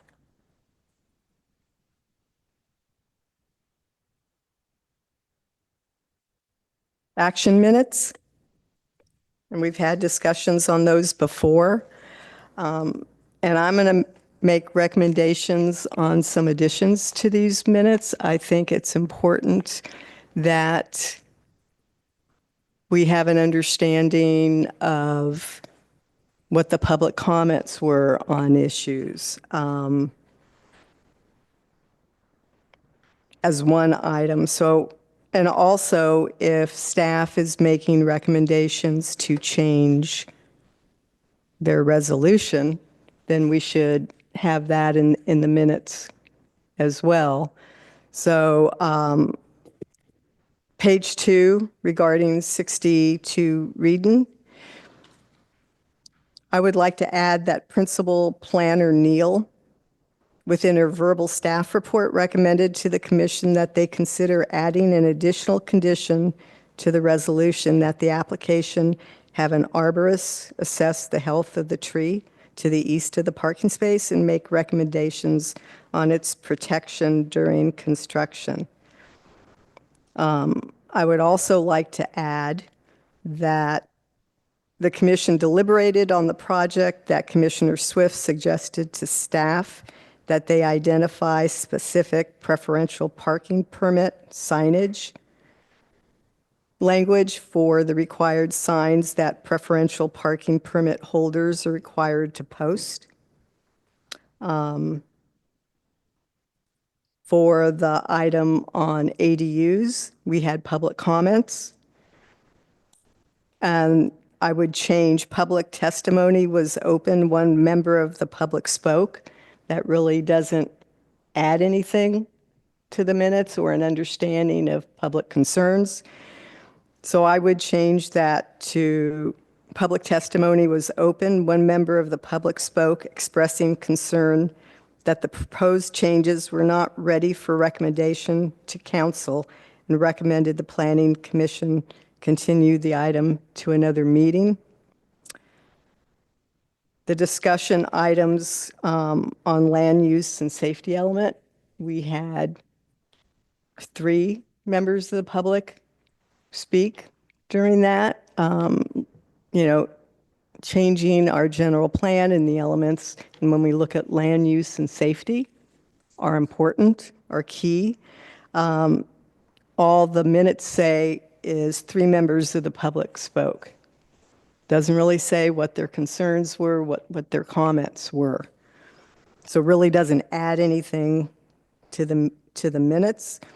I would recommend changing that to 3 members of the public spoke, stating that public safety should be the overriding concern, and specifically mentioning the lack of cell coverage throughout the town, ingress, egress issues with one-way in, one-way out, including the potential impact of multiple dwelling units on a parcel, lack of parking, the new CAL FIRE local responsibility area mapping, and the concern over the ban on gas-powered landscape equipment's impact on vegetation management. And I don't think those add, a lot of length to our minutes, but it does convey more of what occurred during the meeting, what the public comments were. I went back and spoke with a member of the council at the time that signed the ordinance that stated that the Planning Commission would have action minutes. It was also, that ordinance also changed the Planning Commission to add the role of the vice chair, and also to state that the chair could not have more than 2 consecutive terms as chair. I don't know, what prompted those, but I asked the council member why they went to and specifically said action minutes, and it was a concern that I think the minutes at the time were like pages and pages of verbatim kind of discussion during the Planning Commission, from what I understand. But I don't think we've done that on the Planning Commission. And I think going to action minutes, and it's probably the only place I see action minutes in the code, lacks in providing information on what went on, what the public comments were. It doesn't increase the length of the minutes significantly. So those are my recommended changes to the minutes. And also, if this is a key issue, then going to the council to get the ordinance changed so that we can have, summary minutes or something else in here other than action minutes. Because I'm concerned that, they don't convey enough of what went on in the meeting. Also, I think not everyone out there has the ability to go online and view a video, or would want to sit through a long meeting, and we do have those, to find the answer perhaps to a specific question or to look at a specific agenda item. So those are my comments for additions to this set of minutes. Okay. I think I can say we would be okay with what Cindy is, Commissioner Swift is suggesting. I think it's stretching the definition of what action minutes are, but it's not completely out of the question. So we'd be okay with that. Okay.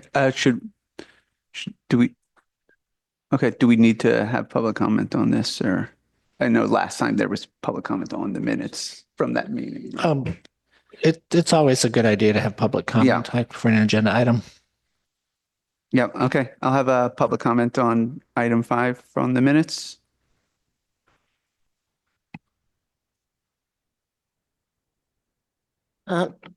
Deborah Benson again. I agree with Commissioner Swift. Sometimes people don't have time to go through watching the whole meeting and want to find out what's gone on in town. And these minutes don't really tell us anything, beyond who voted what on uh, on on uh, I'm getting tired on an item. So I agree with Cindy on this one. Thank you. Yep. Frank Yeager here on Meadoway, just speaking for myself only. What's interesting is some of your hearings are quasi judicial hearings. And at the bottom of this agenda, it mentions court challenges. It says if you challenge the materials described above in court, you may be limited to raising only those issues you or someone else raised at the public hearing described in his notice. So it's going to be interesting how someone's going to file an action against the town of Fairfax if the minutes don't reflect anything that was said. I think the minutes have to be, if it's a quasi-judicial hearing, those minutes have to be pretty precise as to what the people actually said.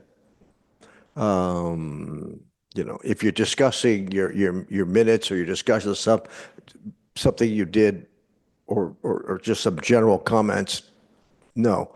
But if we're talking about entitlements here,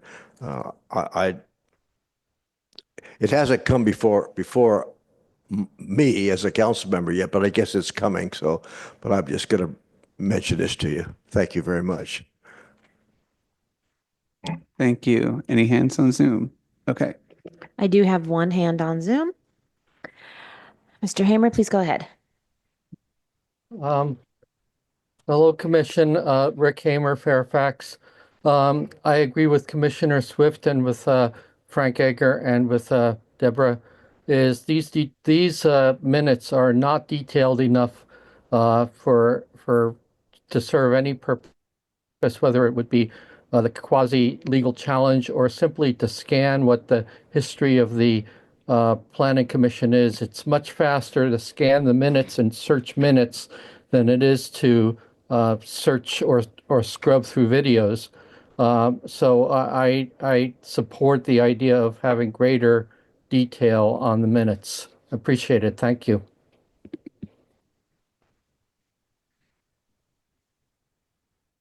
I see no other hands online.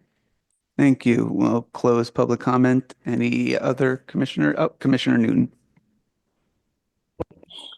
Yeah, I agree with Commissioner Swift about adding a little bit of explanation about public comment. But I think it should be a very brief summary, and what you read into as your suggestions were fine by me. But anybody who's going to challenge us in court, even if they can't watch the video themselves, their lawyer is going to watch it before they file a challenge in court.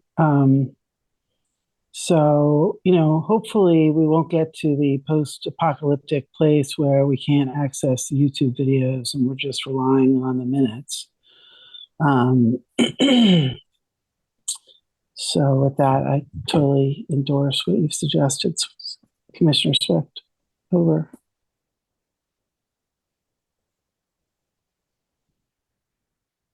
Yeah, Commissioner Jensen. Yeah, I know. These minutes are bare bones. Now, there's one good thing. I think what I read in there is, at the conclusion, it is stated what the commission wants to add or amend to the particular resolution that's in play.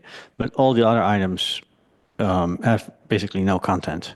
If I understand correctly, Commissioner Swift, I think what I heard, is basically it's like bullet point style, adding below each section what actually was touched on. Did I understand that as a general jest? In general, yes. I mean, it's going to depend too what comes before us but yes.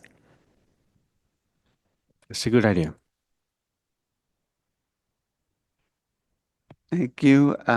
First, no issue with Commissioner Swift's additions. For me, I generally agree with the minutes. Yeah, I recall we had an agenda item on this maybe like 2 years ago. And at the time it was noted in addition to the recording, we were running an actual transcript alongside. And I think when we made a recommendation to the council, we caveated it with we'd want to change it if recordings were not available or things like that, change how the minutes are recorded. I know it's a budget item, so I think the staff is doing the minutes right now. Now that yeah. So I without wanting to overly burden staff, it doesn't seem like this addition is too much. And obviously, at any meeting, any members of the public that want to send notes in advance that we can just sort of copy paste in. Members of the Planning Commission obviously can do that as well, I would expect, but I also don't want to, spend too much time on this without having to agendize the form of minutes. I just will also, because this is a classic bar exam subject, and the California bar just had an extraordinarily horrible circumstance with its administration. The minutes, being used for challenges would typically not be allowed. There's a evidence rule called the best evidence rule. So as long as there's a video recording available, that would be the only evidence permitted on what happened at the meeting. And then if there was no recording, you could refer to the minutes, but people could say, oh, they don't reflect what happened. And, I want to just assure the public that nobody's rights have been foreclosed already because minutes so far have not included all the detail. If you have a claim to make, all you have to do is tell the court that you brought it up at the meeting, and they will decide whether or not they believe that, I guess. But yeah, maybe a matter for another time. We can bring back more formally a discussion on the form of the minutes, because I know the last time we had like 3 or 4 different examples with styles of the minutes and what was included. Well, if I can make a clarification through the chair. So in order to do anything other than action minutes, and I think, we're willing to kind of stretch the definition as much as we can, you'd have to take 2 recommendations to the town council. You'd have to recommend that they do something different than action minutes, and you'd have to recommend that they fund a minutes clerk. So both of those things. So it's a budget item and a minutes item. So are you saying, not that it's relevant to this, but are you saying that the minutes for the Planning Commission are not done by a paid individual right now, as they have in the past? We are doing it in-house. It's about $15,000 a year to do minutes through a minutes clerk. Okay. All right. I'm happy to have a motion to approve the minutes. I'll make a motion to approve the minutes with the recommended changes, and I can send those to you because I typed them out for you.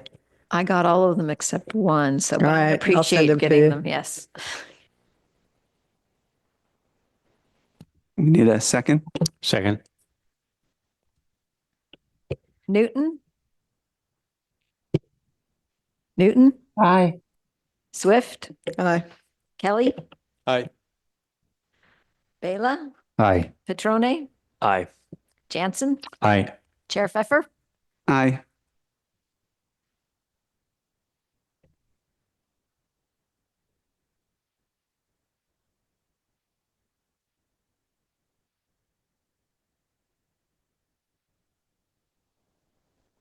All right. We are through agenda item 5. The next item is the planning director's report and an update on the special meeting. Okay, I have lots of items. So the first one is Juneteenth, is on June 19th, which would be a planning commission meeting. So there is going to be no staff here on that day. So maybe we could push it to the next Thursday would be my suggestion. What's your point? Maybe you don't need us. And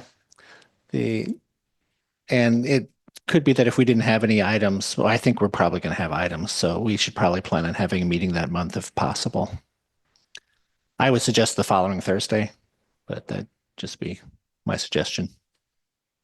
Yeah, I don't know what the formal process is for planning those, but if we would tentatively assume that that's the date, I don't. Yeah, we could just reschedule it. Okay. Yeah, it would. We could call it a special meeting because it wouldn't fall on the right Thursday. So if you could all check your schedules, and if you can't make it that date, let us know just in case it's not going to work out. So it would be That'd be June great. 26. Yes. I'm good. Okay. Item 2 is we discussed at the last meeting potentially having a special meeting to talk about general plan amendments. And I was wondering if March 31st, which is a Monday evening, would work for folks. I did get a response from Patrones, so he can make it. Can't make that date. I can't make Mondays. Okay. I am selfishly hoping people can't make it until later. It's one of my kids' birthdays is the 31st, but they're in bed by 8. It's also my kid's birthday. It's also my kid's birthday. Is there another option? We could look for another date, but we'd hope to find it in that time frame. So if you could please respond to my request through email, then we could probably find a date. So Yeah. Do you want to send out some other dates, or did you already do that? I need to. We're trying to get Andrew, our general plan consultant, to be able to go, and so he's one of. So we need to kind of find dates that work for him, and then send it out to you all. So, and we didn't want to have it on a regular planning commission date because we wanted to have more time. So, got it. Jeff, did you hear from me? Because I think I told you I was good for that date, but yeah, yes, Mimi. I'm actually heading out of town the following week. So I would not be available for a planning commission meeting probably after the end of March. Okay. Yeah, we will keep looking for another date. And then this dovetails into my next one is that it's very important that we get the safety element adopted on a relatively fast time frame. We have this issue whereas if we don't have an up-to-date safety element, in particular, if we don't have an adopted link to our local hazard mitigation plan, and we don't have all of our parcels identified that only have one evacuation route, those two things, then we are potentially could lose big money.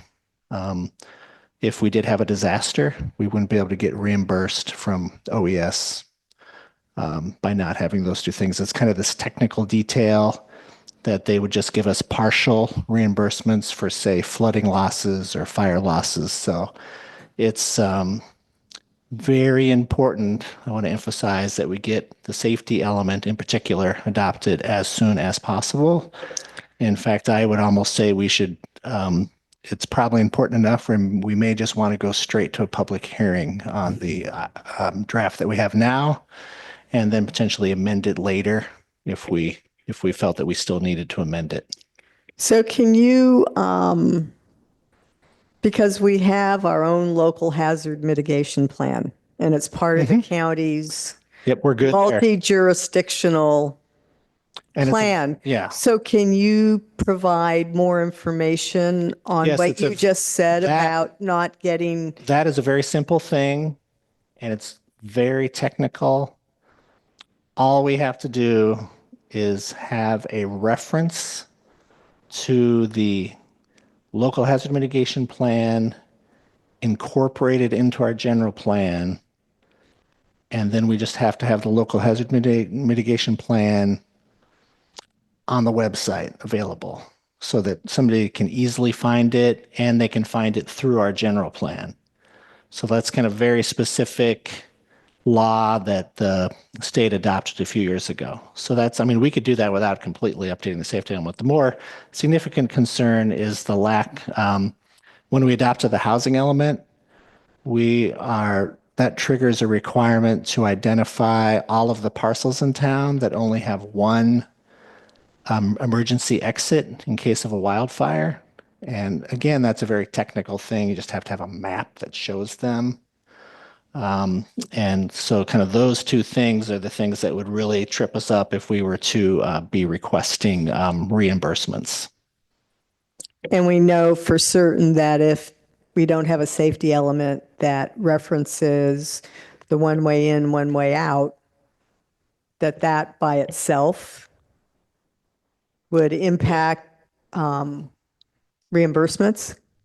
I'm not positive of. I think they would look askance at us for not having an adequate safety element, but the link to not having a link to the local hazard mitigation plan, it very specifically says you don't get funding if you don't have that. So we could have the link right now to our local hazard mitigation plan on the website, correct?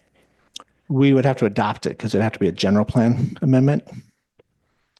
So we could adopt that as a separate general plan amendment, but I would be reluctant to do that because it seems like we should really update the maps at the same time.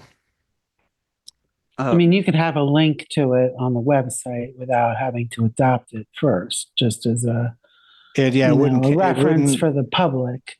Yeah, it wouldn't count though for reimbursement. Well, yeah, I'm just saying you could have a link to it up on the website. Yeah, we already have that on the website. So it sounds like there is at least a draft amended one that you would be comfortable bringing quickly for public hearing. Yeah, I think you've seen it twice already in terms of in your packets. Yeah. So if we're bringing it for a public hearing, would we be able to agendize 2 items so that if there's a lot of comment,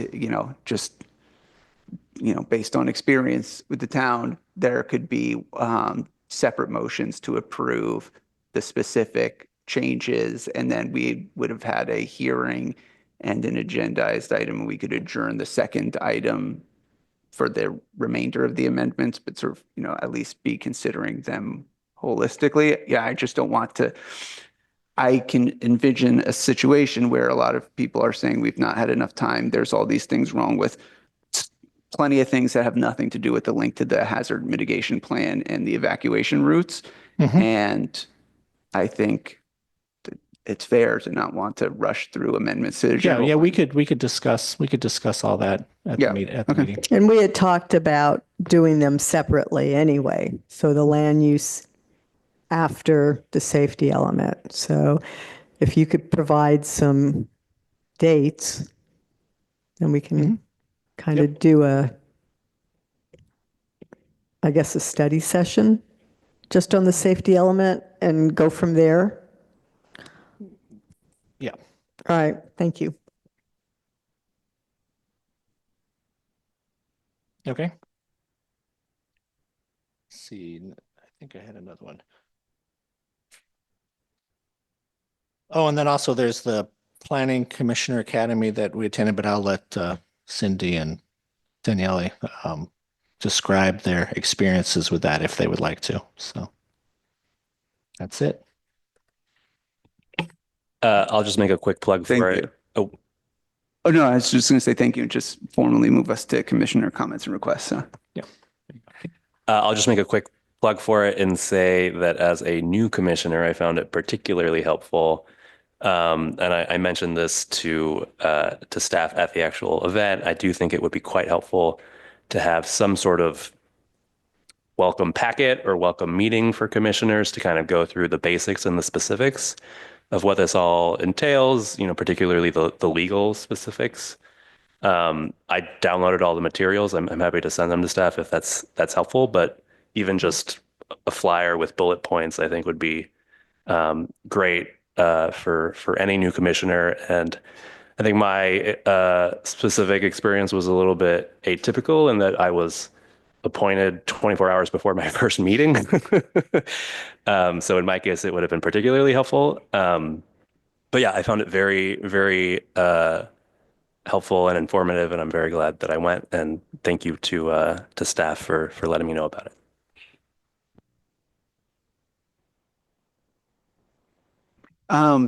Just somewhere else. Did you not get one of these? Okay, so when I joined the commission, it was when we had interim director. I don't know if this was personal to him, but I just got this printout, Planning Commissioner's Handbook, and it's very thorough. So I don't know the cost for reprinting, but I assume we printed it out in before, and so just something to consider as what that packet could be, because I didn't feel like I had very many questions that were not answered by this. So it sounds like, Linda, you might have some of those? Okay, so if if you want it, just, yeah.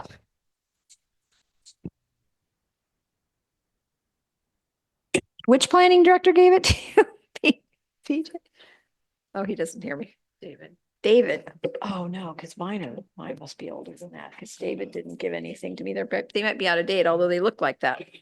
And there are planning commissioner handbooks that are just, but there are books you can get and hand them out. And I think that's obviously a good idea to do that orientation with new members to explain the quasi-judicial, what the expectations are, and then give them one of those bedtime readings. Yep. And also for this planning academy, all of the presentations are online, so folks can download those and go through them. There is a lot about changes, a lot about new laws, so density bonuses, a lot of good information to go through. And I'm glad you had a good time. Commissioner Newton. Thanks. I wanted to ask the rest of the planning commissioners if you guys have any interest in joining me in developing a ordinance to put a tax on residential buildings in Fairfax that have been unoccupied for significant lengths of time. It's something I brought up to the town council at one point, but I figured maybe I should actually start writing something at some point that would reflect this idea. And I was interested in whether the planning commission might work with me on it and the planning commission might propose it to the town council.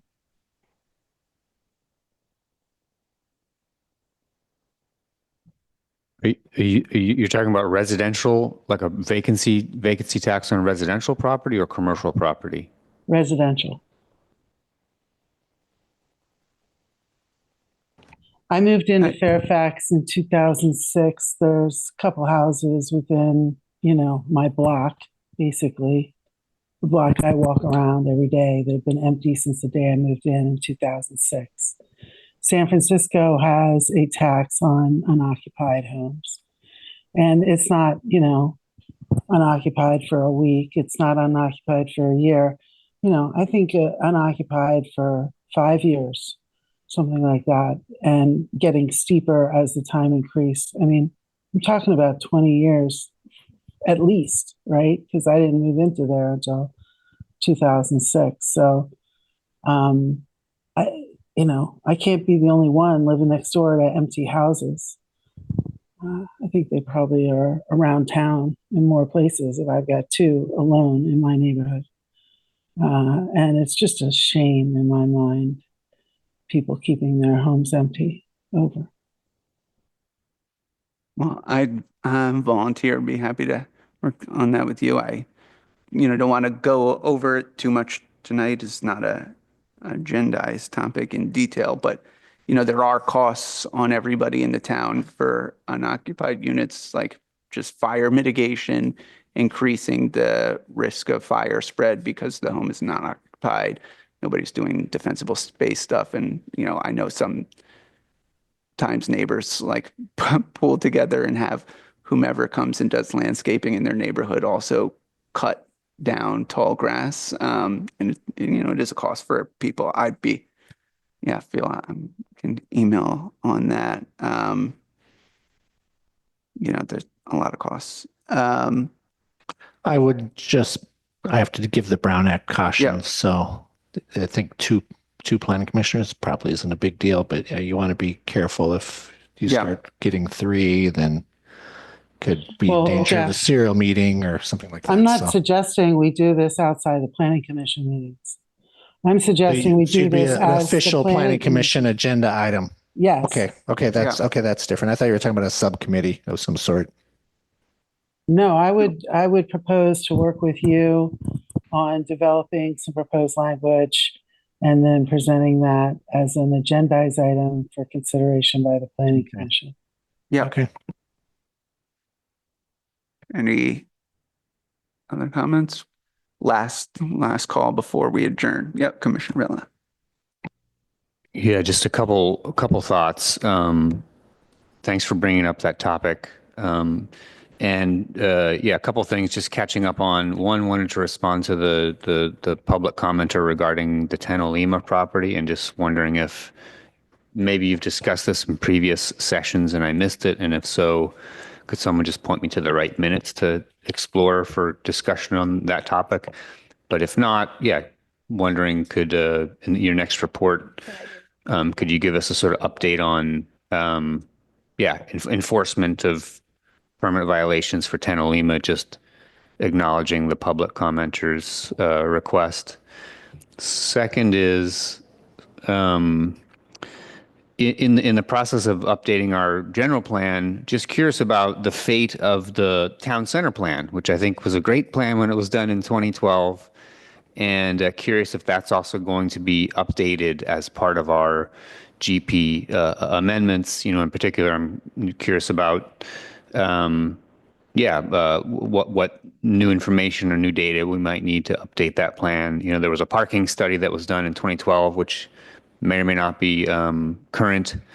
So just, curious about whether or not the town center element will be updated as part of the general plan.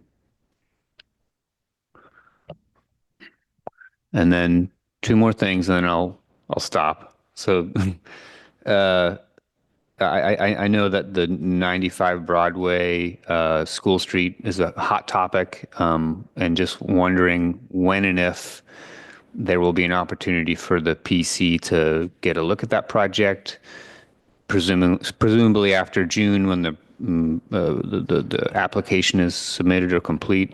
Just curious if you could frame out for us, even though the applicant is pursuing the SB 330 process, which I believe requires ministerial approval, will there be an opportunity for the Planning Commission to have a look at that project, and what's the likely time frame of that? Just three little nuggets there.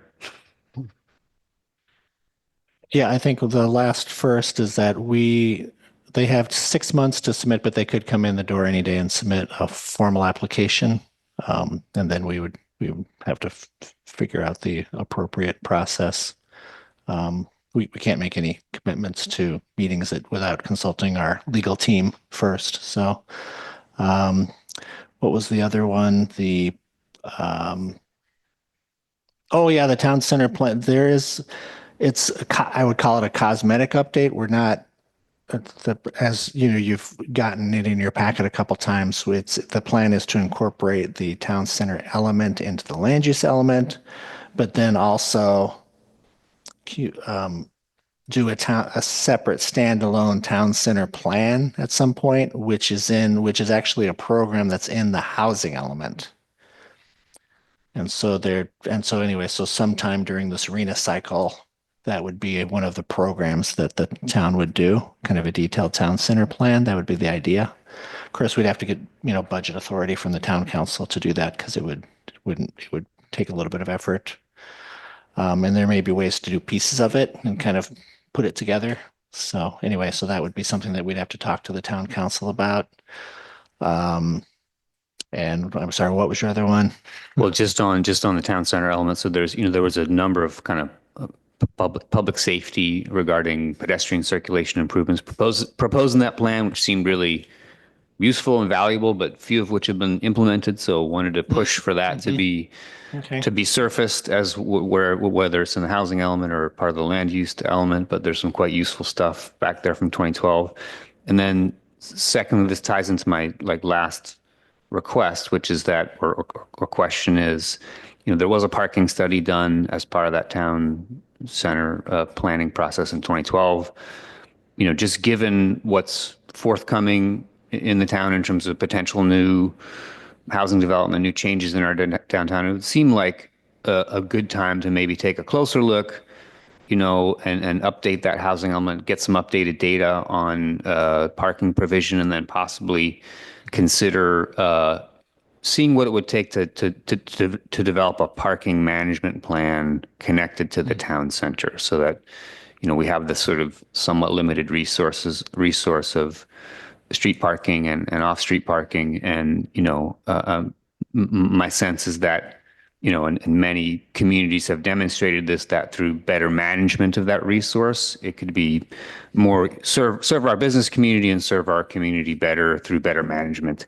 And so curious if that's we could or what the process would look like to try to get a parking management study underway as part of that town center plan update.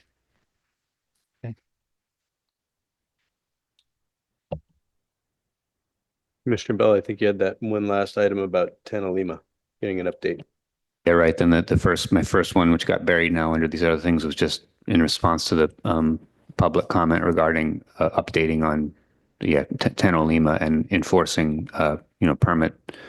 We are currently processing an application for that, so we should have, and that will be coming to the planning commission. So just to piggyback on that a little bit more, is there I know, we talk in meetings ad hoc when it comes up that we don't have a code enforcement department, and it's sort of our building official looks at things as they come in. On just something to consider on the planning department section of the website, just like a code enforcement FAQ, is somebody going around checking, if you have an issue, who to contact, so people don't have to run around and chase. And, if you know that your options are limited, then hopefully, there's some way to enforce our codes. But then that, if not, if there's not a reasonable way, then somebody can use that information to go to the council and say, we need to make this formal. Yep. Yeah, we do have a kind of a complaint driven code enforcement operation. Yeah, no, I've submitted something on sign, like window frontage sign stuff before, but I never got a response. I don't know, it's sort of like a time limited thing, but yeah. Sorry, just one more thought. So to try to make the comment around potential parking management study actionable, would it be possible for staff to just get a sense of what it would cost to do a parking management study? I know it would have to go to council, but just even understand what the order of magnitude cost would be to do a parking management study for the downtown, I think could be useful in terms of understanding whether it has legs in terms of something that council or other commissioners would want to prioritize.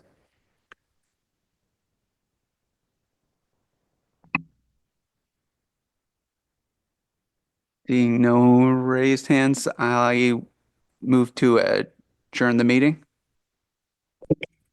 Can I get a? Second. Yep. All aye? Say all. Hi. Aye. Aye. Aye. Aye. Okay, thank you. The meeting is adjourned 9:00.